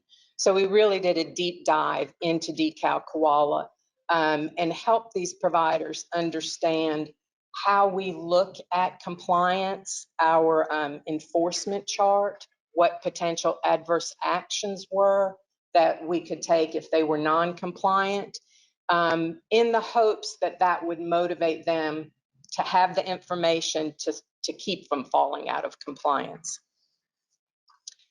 One of the key components was the use of a coaching cycle. Why coaching as opposed to just training? Research tells us that training alone does not change behavior for people. What we know about coaching is that it's relationship based. And the research shows us that when we learn or are exposed to information through relationships that we build, whether we are infants or whether we are adults, we learn better and it sticks with us. Coaching also allowed us to focus on skill development, which is important. And when you go to training, you're learning about concepts, ideas, but sometimes it's hard to transfer that into actual practice and developing skills. So that's where we used coaching. The other piece that's important with coaching is it allows us to adapt the work that we're doing to unique situations with individual programs. It's not a one size fits all. It's a tell me what you need and let me work with you from where you are. The basic steps in a coaching cycle are to look at the needs, identify what those are, and collaborate with the providers to help them develop a goal, and really sit down and break that goal into specific action steps. And then we teach them how to observe, and we help observe with them to identify what's working, what might not be working. And then we reflect together on that and provide feedback so that they can adjust those, their practices. Most of us understand that it's critical in well-functioning programs that they have a very reflective practice. They look at what they're doing, they look at their systems, and they make changes and adjustments. So how does this look typically in a program? For example, say you had a citation or you're concerned about in your toddler room, children are getting bit. Part of that's normal behavior and it's expected in a toddler room that you might have children biting. If it rises to the level where multiple children are getting bit, then it's not just normal actions that might happen in a child care program. So maybe the program's concerned about that. And there's a lot of toddlers that are getting bit around lunchtime. So what we would do is help them identify what are some steps that you can take. What would you like to do? And the first piece is to really gather information. So we would want them to spend some time, and maybe that's part of their action planning step, is to identify some time over a 2-week time period that they could go in and just watch to see what's happening. And we would check back with them after about 2 weeks to see how that worked. They might tell us that, you know, I meant to go in there twice a week and I really only got in there once over this 2-week time period. I had staffing shortages, people called out sick, you know, I had to go in the kitchen and cook one day, all of those kind of pieces. We would then kind of refocus and talk about, well, let's see, what are some of the things that we can do to help you so that you can go in that classroom. Maybe they did have time to go in the classroom. Then our conversation would be, well, tell us what you saw. What were some of the things that you noticed? Maybe they noticed that the toddlers were sitting at the table with nothing to do for 20 minutes while they're waiting for their lunch. And what does a hangry toddler do? They reach over and they bite their neighbor. And so we would help to develop some strategies. Maybe lunch comes in on the plates and the kids get to play before they have to sit. So that's part of what that continuous feedback of coaching is what it looks like. What are some of the benefits that we've realized even in this small pilot with Bridge to Quality? It's that if we provide some minimal extra supports at the beginning as a business is growing and enrollment is increasing and staffing needs increase, then we might be able to help them develop effective strategies that prevent them falling into non-compliance. They'll get better outcomes, not just for their program, but for their staff, and then ultimately for their families and the children in care. Our plan was to do this small pilot through February of 2020, take some of that information and maybe expand it, really reach out. to some of the other providers and advertise what we were doing and just do more. And then COVID hit in March of 2020. So we were not able to expand the way we had hoped to do, but like everybody else, we had to pivot. And part of what we did was focus more on virtual contacts. So we continued to offer the services as best we could to providers. Instead of on-site visits, we offered virtual coaching. We did training virtually. Many of the providers kind of were hesitant. They had other things they were thinking about. It was just survival for some of them. And so they didn't take us up on the offer, but we're going to keep on trying with that. As of July 1st of 2021, we were able to work with 12 programs at that last half of the year. They said yes to us. 3 of those programs were family childcare providers, which was really exciting to us because our family providers are really more reluctant to reach out to get technical assistance services. So we're excited that they were involved. Each of those programs received 2 visits per month. They were done virtually. We worked with them to make sure that they had access to training, the core rules training online, and to the management training. Some of them did it individually with our consultants virtually. Others took online versions of the programs. I'm happy to say as of January, all 12 of those programs were still in compliance with our rules and regulations. So we're really hopeful that as we begin to track them, that they will stay in compliance with rules and regulations. One of the other pieces that we learned or were able to do during this time where we shifted our energy was to develop an online version of core rules and the management training that we call Beyond the Rule. It's a 4-hour training that we've added July 1st of last year to our OLLI online learning library. So it's available to all providers, not just those in Bridge to Quality. From July 1st of 2021 to December 31st, we had 588 people who signed up and took that training. And in January of 2022, there were 133 people registered. So we're excited that it's available and that people are utilizing it. And what we hope for 2022 is that we will continue to be able to get the word out about Bridge to Quality and be able to reach out to providers and hopefully have an impact. It's kind of like when you have, heart disease, it's better to kind of address things on the front end and be proactive as opposed to just reacting and waiting till you get like a heart attack. So thank you for allowing me to share. Are there any questions?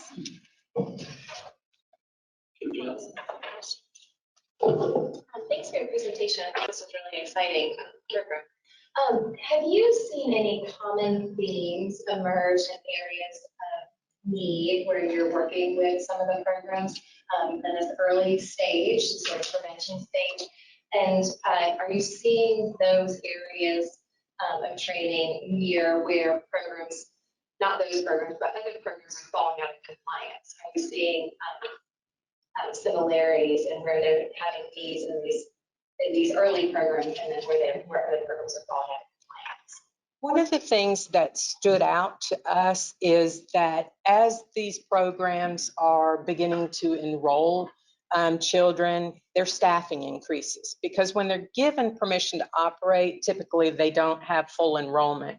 So as they're enrolling, they're looking for people to work in those classrooms. They're trying to find staff, and sometimes those two things don't match. You all of a sudden get a huge rush in enrollment of children, but you can't find people in the classroom. And what happens is you're shifting children around, you're having to make small sacrifices and things. And so We're hoping that some of the management training that's included with this is around hiring staff, what to look for, how to hire them, how to train them. I think the next phase would be looking at what types of training can we package somehow for newly hired staff so that there's something that they can quickly do. But it's that huge increase as they grow their business. And all of those pieces, when you have new people who are maybe not as sure of the rules, but they have a crying baby and they have, you know, children that need to eat, children that need diapering, and somebody's coming to pick up another one. How do you manage those pieces? So. Any further questions? I was really impressed with the fact that you, in going through this process, the project, you also helped them address best business practices, because that's the key part of getting started and keeping going. And I know in the education world, we also look at retention of our staff. And I'm curious if there's data that shows if you can keep these businesses in compliance and keep them going for so many years. It's like, in that education world, if you can keep a teacher for 3 to 5 years, they're more likely to stay on as a teacher longer. So is there really any data that shows that you can keep these guys going in the beginning, but they'll stay for the long run? We don't have any data specifically from our work. I also help our 2 state administrators with our CCDF funding.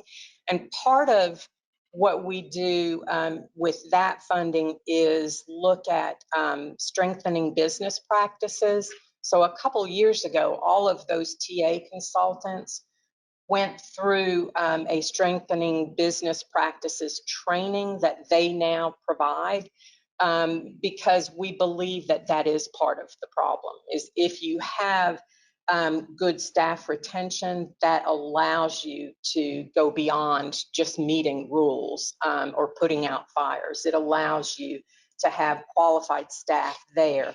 And what we know about child development is that stability for children is very beneficial to their learning, especially at those young ages.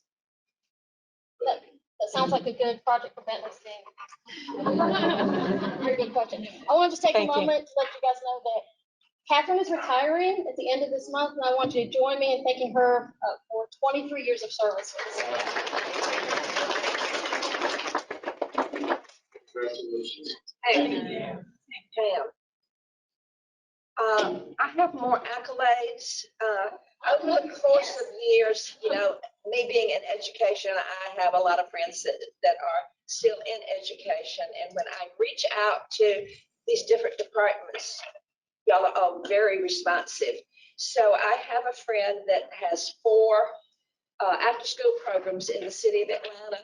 And she said during COVID, you have gone over and above beyond to help them. And she wants to thank you for all of your support. We love some after school programs for sure. So thank you very much. That's wonderful. Thank you, Commissioner. Next up, we have Elizabeth Casper, who will give us an update on our federal programs. Good morning. I must say it's really refreshing to be here. Can you hear me? Okay, thank you. Oh, let's do that. There we go.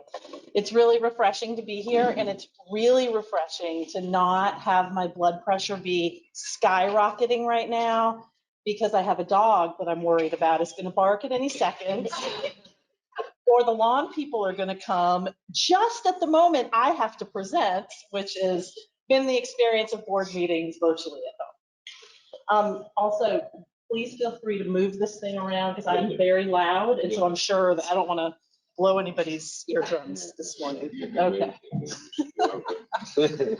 So good morning. I'm here to talk about the CAPS expansion this morning. It's very exciting for an opportunity for Georgia's families, for the CAPS program, for the early education community. And so I'm excited to be here to talk about it. So I want to just refresh, and I'm sorry if it's repetitive for those of you who were at the last board meeting, but since not everybody was, I'm going to just refresh of what are we talking about when we talk about the CAPS expansion. So at the last meeting, we shared that using federal stimulus funding, CAPS is enrolling an additional 10,000 children. into the program. This means that instead of the 50,000 plus children that we typically serve in CAPS, we'll be able to serve 60,000 for the next couple of years. In parallel, we widened our eligibility limits and this made CAPS more accessible to many more families. The expansion began last November and it will continue until October of 2024. Due to this being one-time funding, we will attrition back to our typical 50,000 children served by that time, unless additional funding becomes available in the future. Oops. Did I go by? Yeah, there we go. Okay, I think I went 2 slides instead of 1. All right, we're rolling here. So you may recall from our past discussions about CAPS that in addition to having to meet eligibility requirements to be awarded CAPS scholarships, a family must also be in one of 12 priority groups. Because CAPS has a fixed amount of funding available, we use priority groups to help ensure scholarships go to the populations that need it most. Okay, I think I did it again. No, I didn't. Okay, so one of those 12 priority groups, I was referring to a couple of, well, a slide back, my slides seem to be out of order, is the very low income priority group. This priority group is one of the 2 places where we have widened our eligibility limits. So the very low income priority group limits have actually tripled. They've gone from 50% of the federal poverty level to 150%. Another way to look at this is that while state median income and federal poverty level don't equate exactly to one another, 50% of our state median income, which is our initial eligibility limit in typical times, not during the pandemic, or during our CAPS expansion, it means that, okay, I'm sorry. So typically 50% of state median income would be our eligibility threshold. It's increased to 85%. We'll talk about that on the next slide, I think. However, no, we won't. Okay. We'll talk about it here. It's like 2 previous slides. I don't know what I did. I don't know if it's me, maybe. Go back. Okay, okay, no, yes, somehow, okay. I am so sorry. Let's go back to this slide. Okay, so as I mentioned, we widened our eligibility criteria to help us to add the 10,000 children more quickly. Specifically, we raised the income limits for our initial entry into the program. The income limits increased from 50%, as I was talking about a few minutes ago, of the state median income to 85% of the state median income. That's a 70% increase in the allowable income for entry.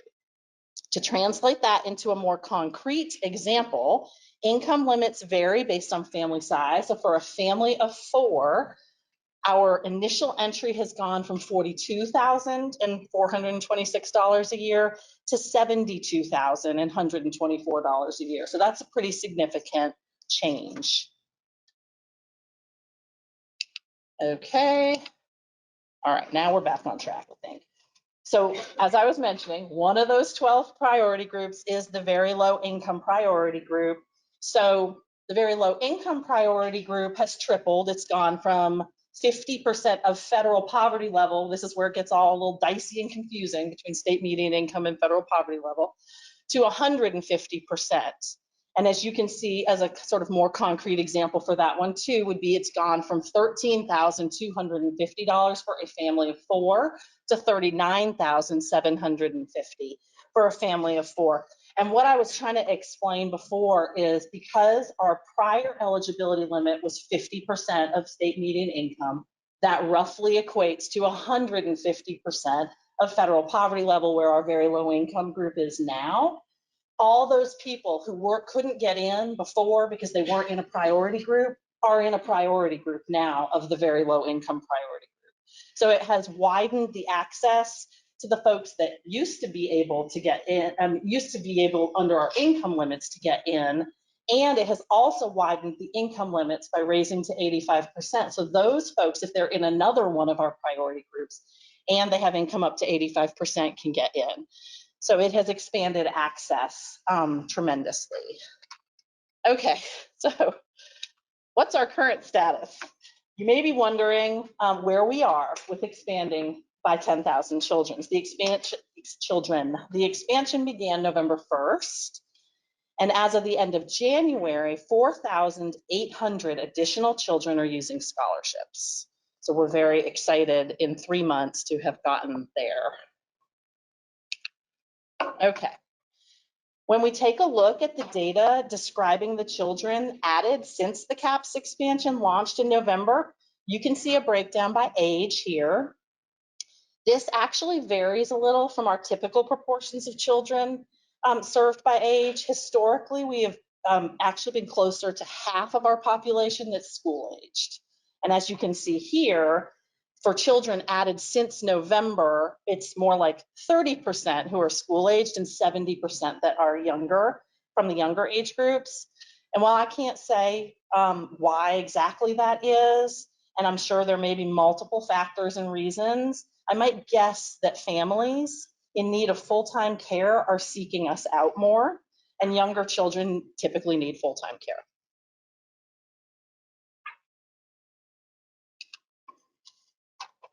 Okay, the heat map, this heat map depicts where the children added to the CAPS program since November are coming from within the state.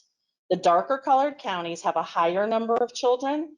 You can see that the children are coming from most all parts of the state, both urban and rural areas, and from almost every county. The gray counties are the only ones not represented yet in our expansion.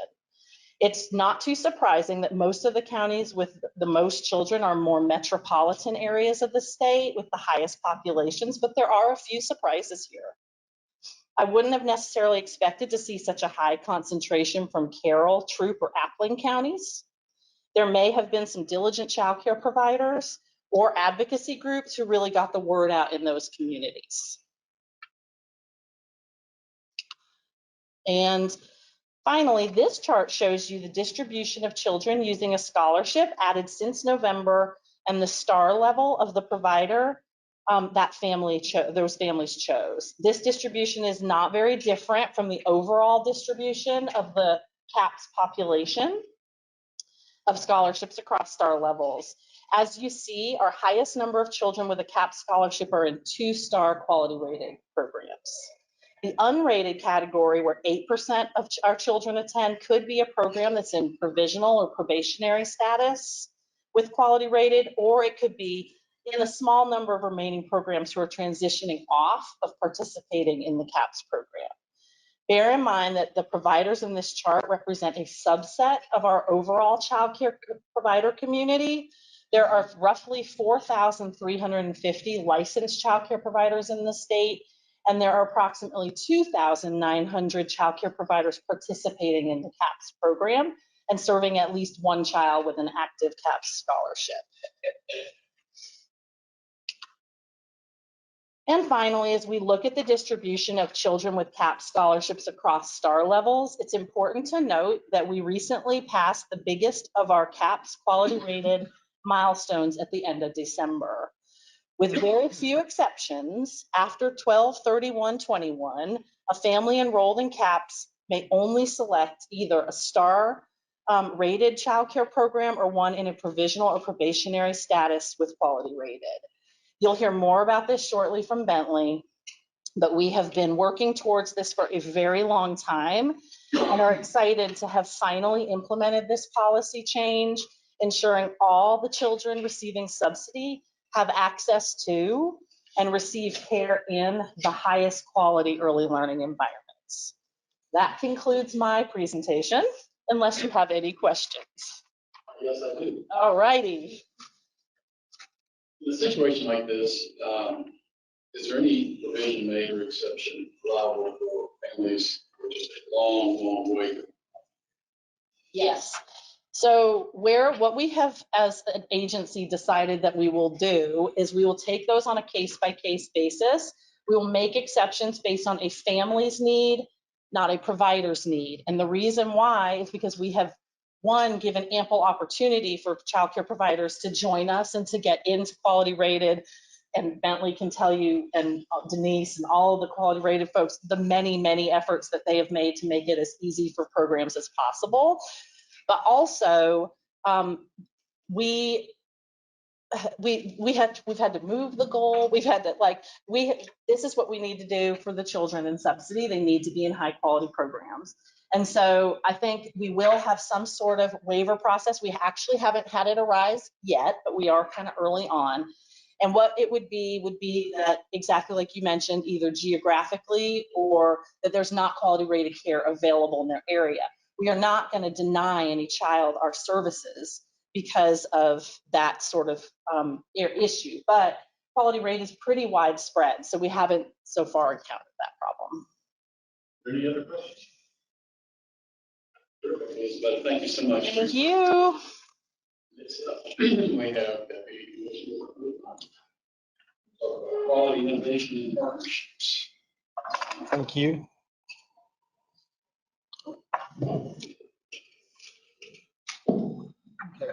Good morning, or happy close to lunch. We've almost made it. So I think it's between, I'm the last person before lunch. So always had dinner theater dreams. So I guess it's as close as I'll get. Anyway, I'm going to talk about quality rated primarily with 3 different lenses or perspectives. And so we're going to start, and I'm going to talk a little bit about quality rated as a whole. Then we'll look at some of the data for the last calendar year, 2021, and then we'll circle back to the CAPS QR 2021 goal. So I know everybody here is familiar with quality rated, what quality rated is. I did think, since it's our first in-person meeting and we have some new board members, just to give an overall, big picture view of quality rated. So it is our state system to communicate and assess and improve the quality of Georgia's early care and education programs. Many states have some form of quality rated. Georgia was actually a little later in developing a system, but it's now certainly become something that we've seen nationally. And if you were following any of the legislation this past year, at the federal congressional level, you would see quality rated systems mentioned a lot in that legislation. In Georgia, programs can be rated 1, 2, or 3 stars. And I say here typically, because this is pre-pandemic, stars were awarded based on a portfolio submission that providers put together and were scored, and then unannounced live observations. Obviously, that changed a bit during the pandemic, and I'll go into a little bit more detail in just a second, but quality rated created what we call the TARO option, temporary alternate rating option, so we will be able to rate programs during the pandemic. And I just want to point out that, quality rated is something that we created in Georgia, but it was based on national research. It's based on stakeholder engagement. And thanks to our Race to the Top Early Learning Challenge grant, we actually have some really good research on our quality rated system that validates the way that we put all these different things together. So where are we across the state? So this is just looking at statewide quality rated. This includes programs that were rated before the pandemic and programs that were rated during the pandemic. So overall, there are 4,447 eligible providers, and close to 2,800 are quality rated. So if you look at the all eligible providers, 63% actually have a 1, 2, or 3 star rating. 18% are somewhere in the process, and 19% are not yet participating. Now keep in mind the goal that Elizabeth just talked about, that's for our providers who participate in the CAPS program. This is looking at all providers. You don't have to participate in the CAPS program to be eligible for quality rated. So this is a little bit of a different universe of numbers. And then if you look at the distribution, because it's really important that you look at the way that the numbers fall out with quality rated systems, 15% are 3 stars, 46% are 2 stars, and 39% are 1 star. So, at least for me, from a data research perspective, that's a nice variation that you see across the different star levels. So going to 2021, I thought it was important to talk about the difference in the way that programs were rated pre-pandemic and the way that programs have been rated during the pandemic. So what we call the typical method, I don't think we've called it that until we were preparing for this presentation, but the typical method of rating programs, we look at structural quality. That's that online portfolio that providers submit. A lot of it is based on self-report, and we have a portfolio assessor team that scores those. Then we have what's called, well, for process quality, we do unannounced observations, a random percentage of the classrooms and programs using what's termed the environment rating scales. And there's a scale for infant toddlers, scales for preschool, scale for school age, and for family child care. And then you put those points together, and that determines the star rating. I will say the live observation is weighted much more heavily than the portfolio submission. When we went to Taro, which it's not like, the last observation we did that for pre-pandemic was actually on March 12th, 2020. Not that that date's important, but March 12th. And, it's not like we said on March 13th, oh, we're going to have to create a new system because we're going to be in a pandemic for two years. It really kind of happened organically. First, we thought, okay, here's a way to get some providers rated. And then as the pandemic went on and on, we ended up having to come up with different options. But what you see here is, what providers were able to select. So option A, they submit their portfolio. They're eligible for a 1-star for 1 year. Option B, they do the portfolio. Then they do what we call the quality rated virtual process, the QRVP, which is a group of topics that they submit evidence showing how they're moving forward with these topics. It's very, I know we're not supposed to refer to it as a college course, but for me, it very much resembles a college course. And providers can be a 1 or 2 stars for 2 years with option B. And then option C is the portfolio plus the QRVP plus plus what we call a live observation virtual experience. It's where we use these little robots called the swivel. We have a staff person that goes the night before, installs them in the classroom, and then we do an hour observation from that. And then providers can be a 1, 2, or 3 stars for 2 years. A couple of points just to note with this. One, for option A, for those providers that selected option A, they have to maximize their portfolio points. So there's up to 15 points in a portfolio. To get that 1 star, you have to get all 15 points. The other thing I would add is option C was only eligible for programs going through the re-rating process. We wanted, 3 stars is really high. That is not an easy achievement. And we wanted to make sure that providers eligible for that had the live observation previously. And then the thing that I don't know that I really appreciated until we started looking at the data is, before Taro, providers all were on the same process. They all were on essentially the same path. With Taro, providers get to pick the path or pick part of the pathway that meets their needs the best. And so there's a little bit more provider choice with Taro than you would have seen in the typical method. So all that being said, here's my busy data slide, but this is what we rated in 2021. So the first number I want to point out is that 1,087. We rated 1,087 programs in 2021. Denise can't jump up and down right now in the back. That would be inappropriate, but that is the most that we have ever rated in a year, and just a really, just amazing that we were able to do that.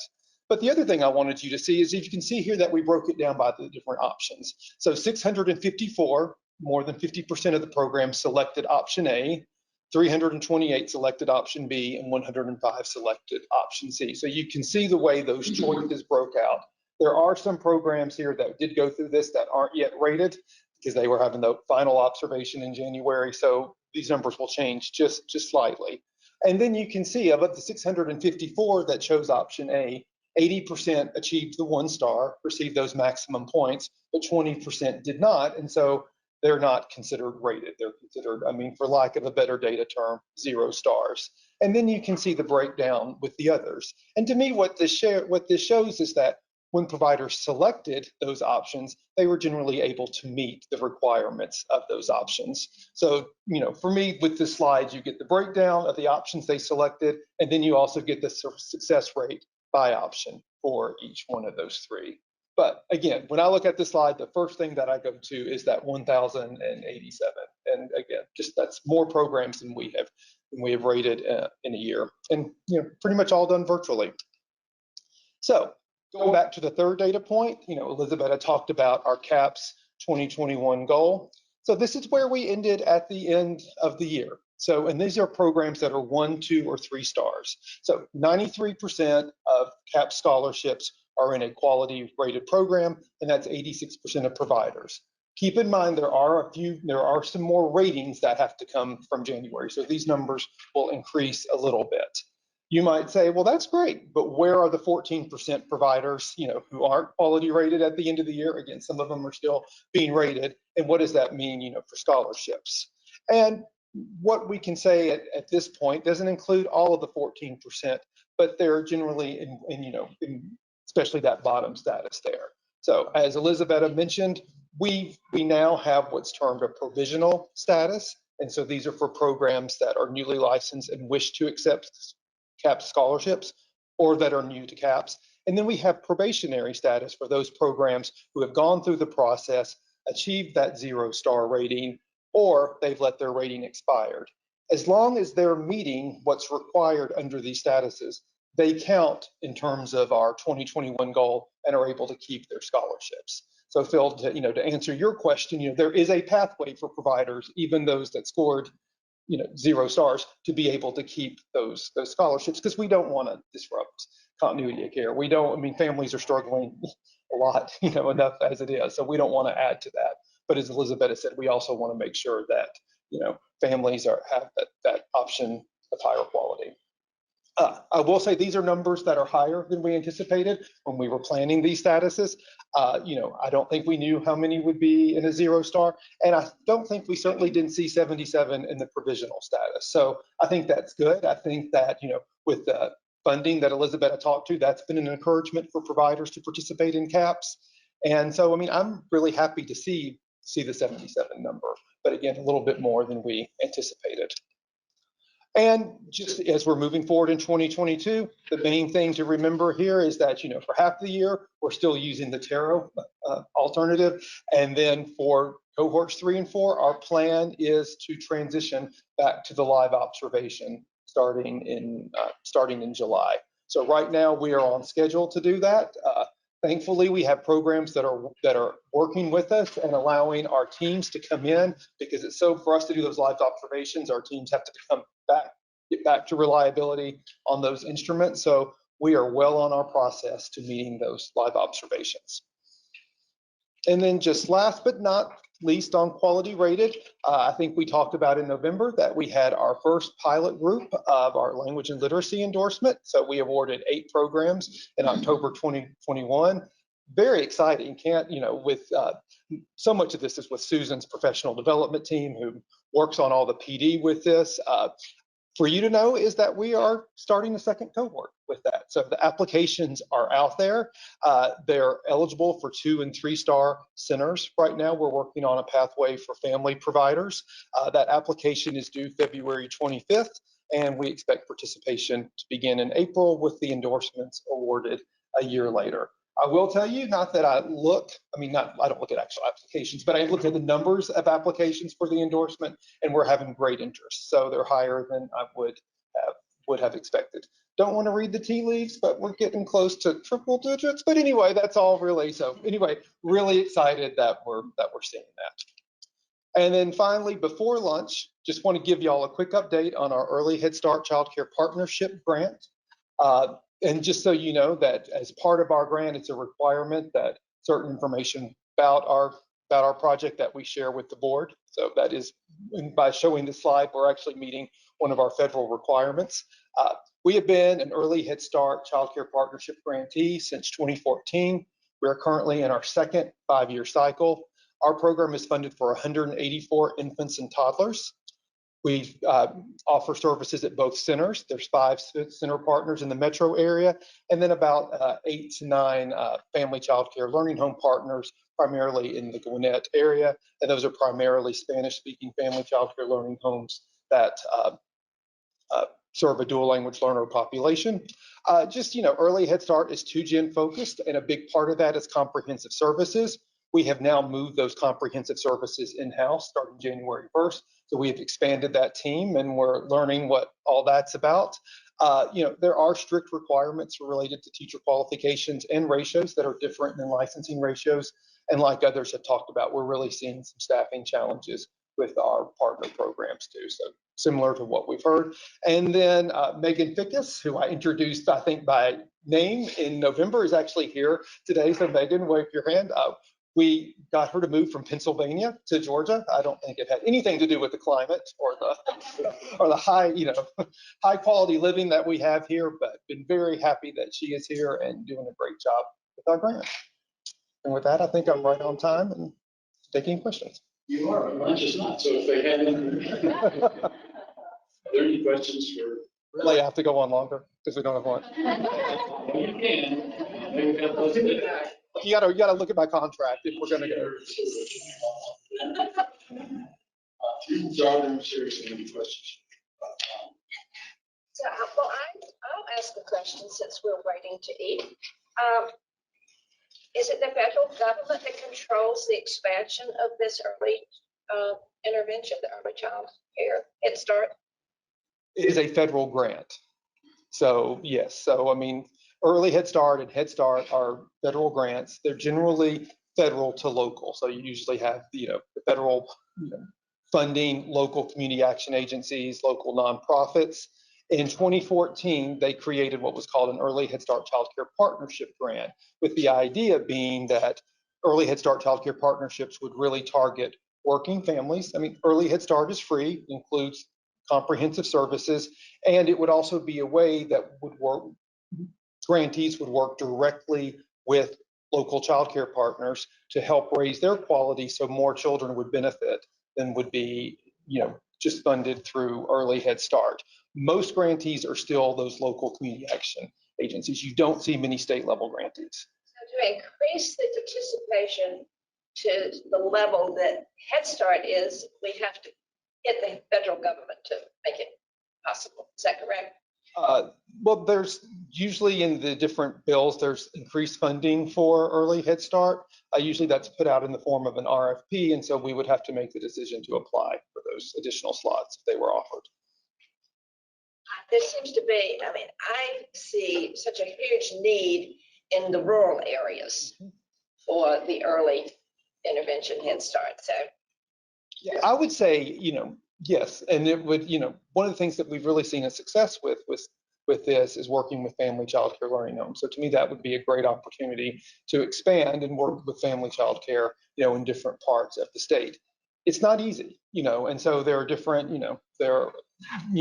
I can't say that the same program that we have for our center partners is exactly the same as we have for our family partners, because there are different needs and different services you have to work with. But I do think that is an avenue to raise quality, and I do think that was one of the goals of these grants. Any further questions? Well, it is time for lunch in our committee meetings, so unless we're going to go to the committee meetings. What we'll do is disrupt everything that you're doing.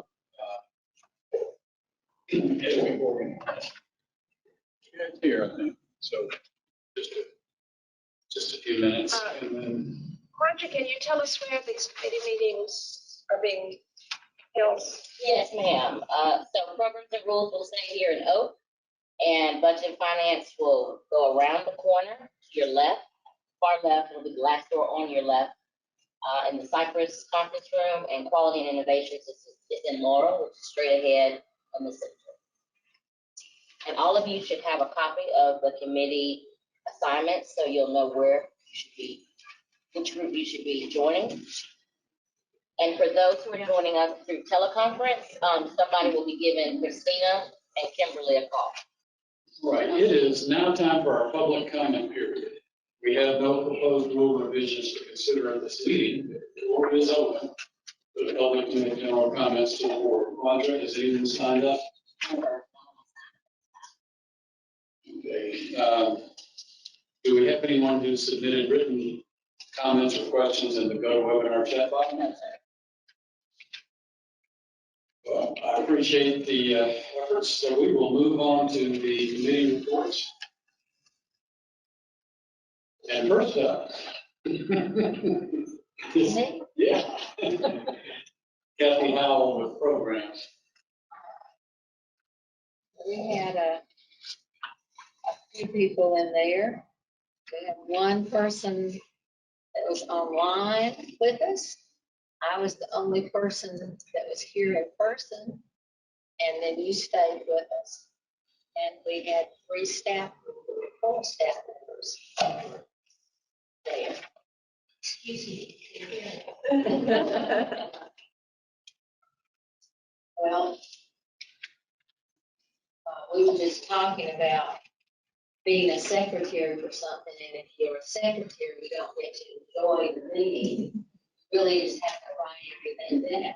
So I'm going to just admit that I enjoyed the meeting and I didn't write anything.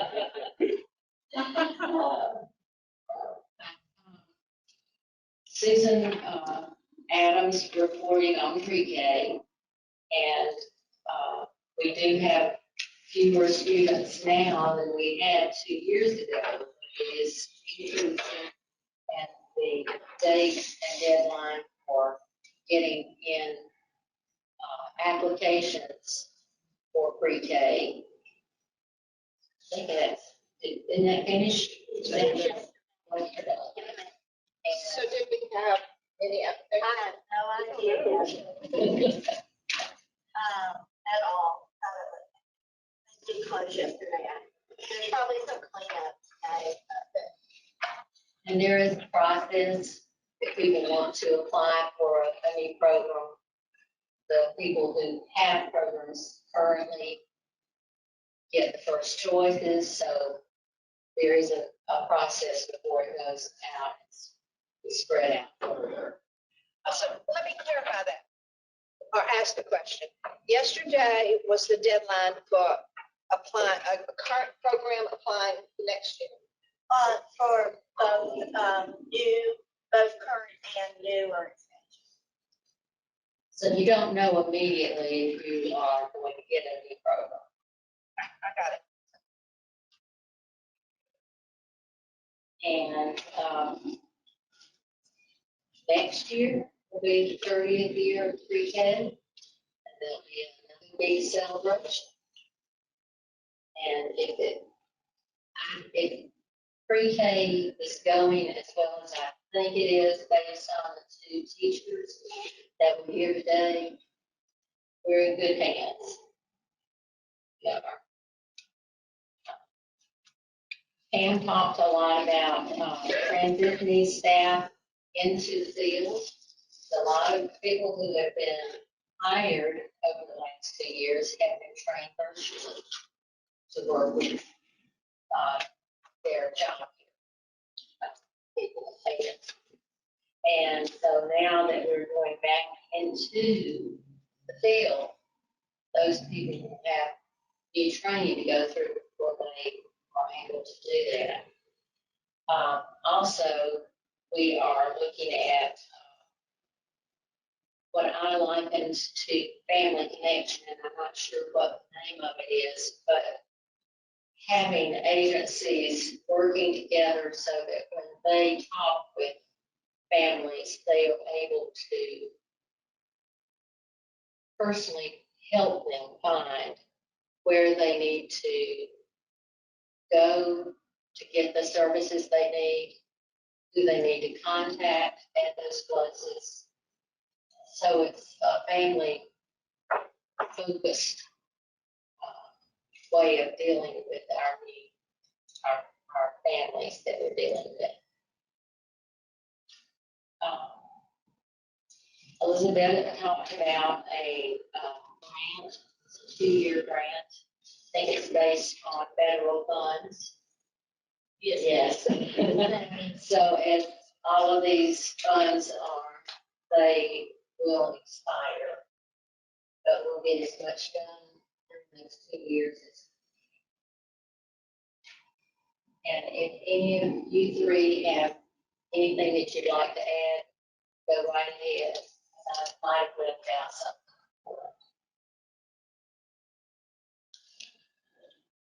Thank you, Kathy. Next up is Kristen Morrissey with Finance. All right, thank you. We had a good meeting. The Starbucks was a meeting with myself and Ryan and staff. I was no shock. Everything was wonderful. I think I asked Ryan to confirm, but I know that he's been here for a couple of years now, that it's really a huge thing to not have any findings. And it's reiterating, double check, but it's been since the beginning of DECAL, so that's a really long longevity to go that long without findings. Someday that will come, but that doesn't mean anything. To go this long is a true testament to the work that they're doing in the department, so that's really impressive. So to this point on that. We also took some time to go over the state fiscal year, the amended budget 2022. There was an additional increase of the federal funds with the big thing of $26 million, which took the total budget from 1.44 million to 1.47 million. And so when we were in there, we got to see kind of the January update, which is just a little bit more current than what we saw in here. And to me, what I was impressed to see the difference was at the 6-month mark halfway through the year, before January's update, they were 57% of the budget. And after the additional federal funds and through the January update, which is now putting us for half the year down to about 41% of the remaining, they're 48%. So they went from 57 to 48. So they're staying on target and spending out as it's coming in, or at least as much as they can. Just the whole process. The other thing we went through, again, was more on the expenditure detail on the state fiscal year 2022. Being a budget-minded person, I know that we always, systems want to be sure that the bulk of the funds that are coming in are going out for the services that they're supposed to be, what they're there for. And obviously, DECAL, that's the kids, and you shoot for that 92% in a perfect world. Well, the outdoor services, Georgia pre-K, CAPS, nutrition, et cetera. It's really impressive to see at this point of the year, their budget is at 6% operations, the DECAL staff, which is below that target, and they're hoping to end up the year 8%, which is well below that 10%. I think is the guideline. So that is what's really saying is the money's coming in, is going out to the kids, and that's what we're having here in DECAL. So that was a really impressive number to me. So kudos to y'all. Being able to do that, that's cool. I think that is the highlights. Unless there's anything. Yeah.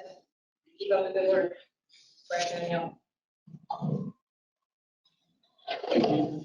Our last committee is programs and rules, and normally Jen Beneke would be the spokesperson for that committee, but I see she skated on us at the last minute. Is anyone else from that committee prepared to summarize, or should I go out of the rules? Yes. I'm sure, I think that Deborah, were you gonna? I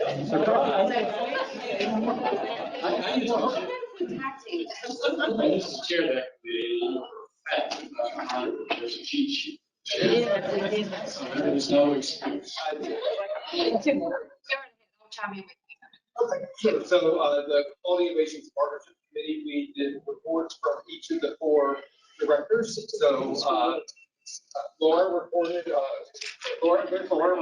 our community transformation grants and taxes, and on the local councils that we'll be doing as part of our community grant that we worked with TAPS on. Megan gave a whole update on our early Head Start restructuring and what that means about providing direct services and just some of the challenges we're seeing. So some of the challenges that we're seeing with just staffing and even child enrollment. So, it's hard for some families to make the decision to come back or to enroll when we're seeing closings at different times. So that was primarily the update around early Head Start. Randy reported on some of the different research activities that we're about to end our CCDF research and evaluation grant. Talk about the economic impact study that's ongoing, and some of our PDG work.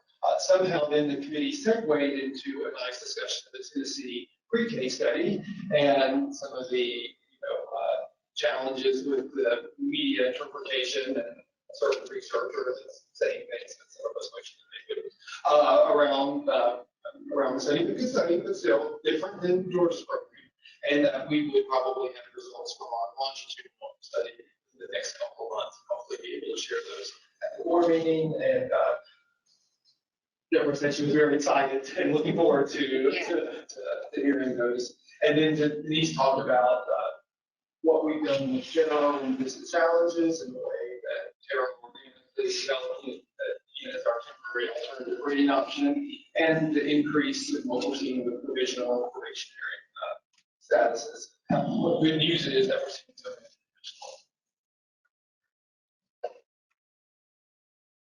Thank you, I appreciate that. Deborah, do you have anything to add? I think that just like we talked about earlier today, we began to really see the impact of all the COVID-related issues that are just across the board. I feel really excited and hopeful hearing all these conversations about all the wonderful things that are taking place behind the scenes that are going to help us to overcome those challenges and bring us to a better place in the end. Thank you for your work with that. Is there any other business to come before the board? Wonder if we had anybody sign up to speak. Couple of things. Let me remind you of the inspiration sign-up sheet, which is here. We only have 3 more meetings, so that only need 3 people. But if you have a story you'd like to share, and sometimes we have experiences that are very meaningful, then please go ahead and commit to one of these dates. Otherwise, I'll be calling you at random. And then you'll have no choice. The other thing is that badges will be mailed out next week. I believe we weren't able to get them replaced by the end of the day. So we should have plenty of time for the next board meeting, which will be May 19th. And barring some other pandemic, same time, same place, we can get everybody together. So with that, we are adjourned, and thank you very much. Excuse me. Oh. Please note that August 25th is the 4th Thursday and not the 3rd as we're used to. So that's something that we always get confused about. Thank you. Appreciate it. Any other last comments? We are for real adjourned. Thank you.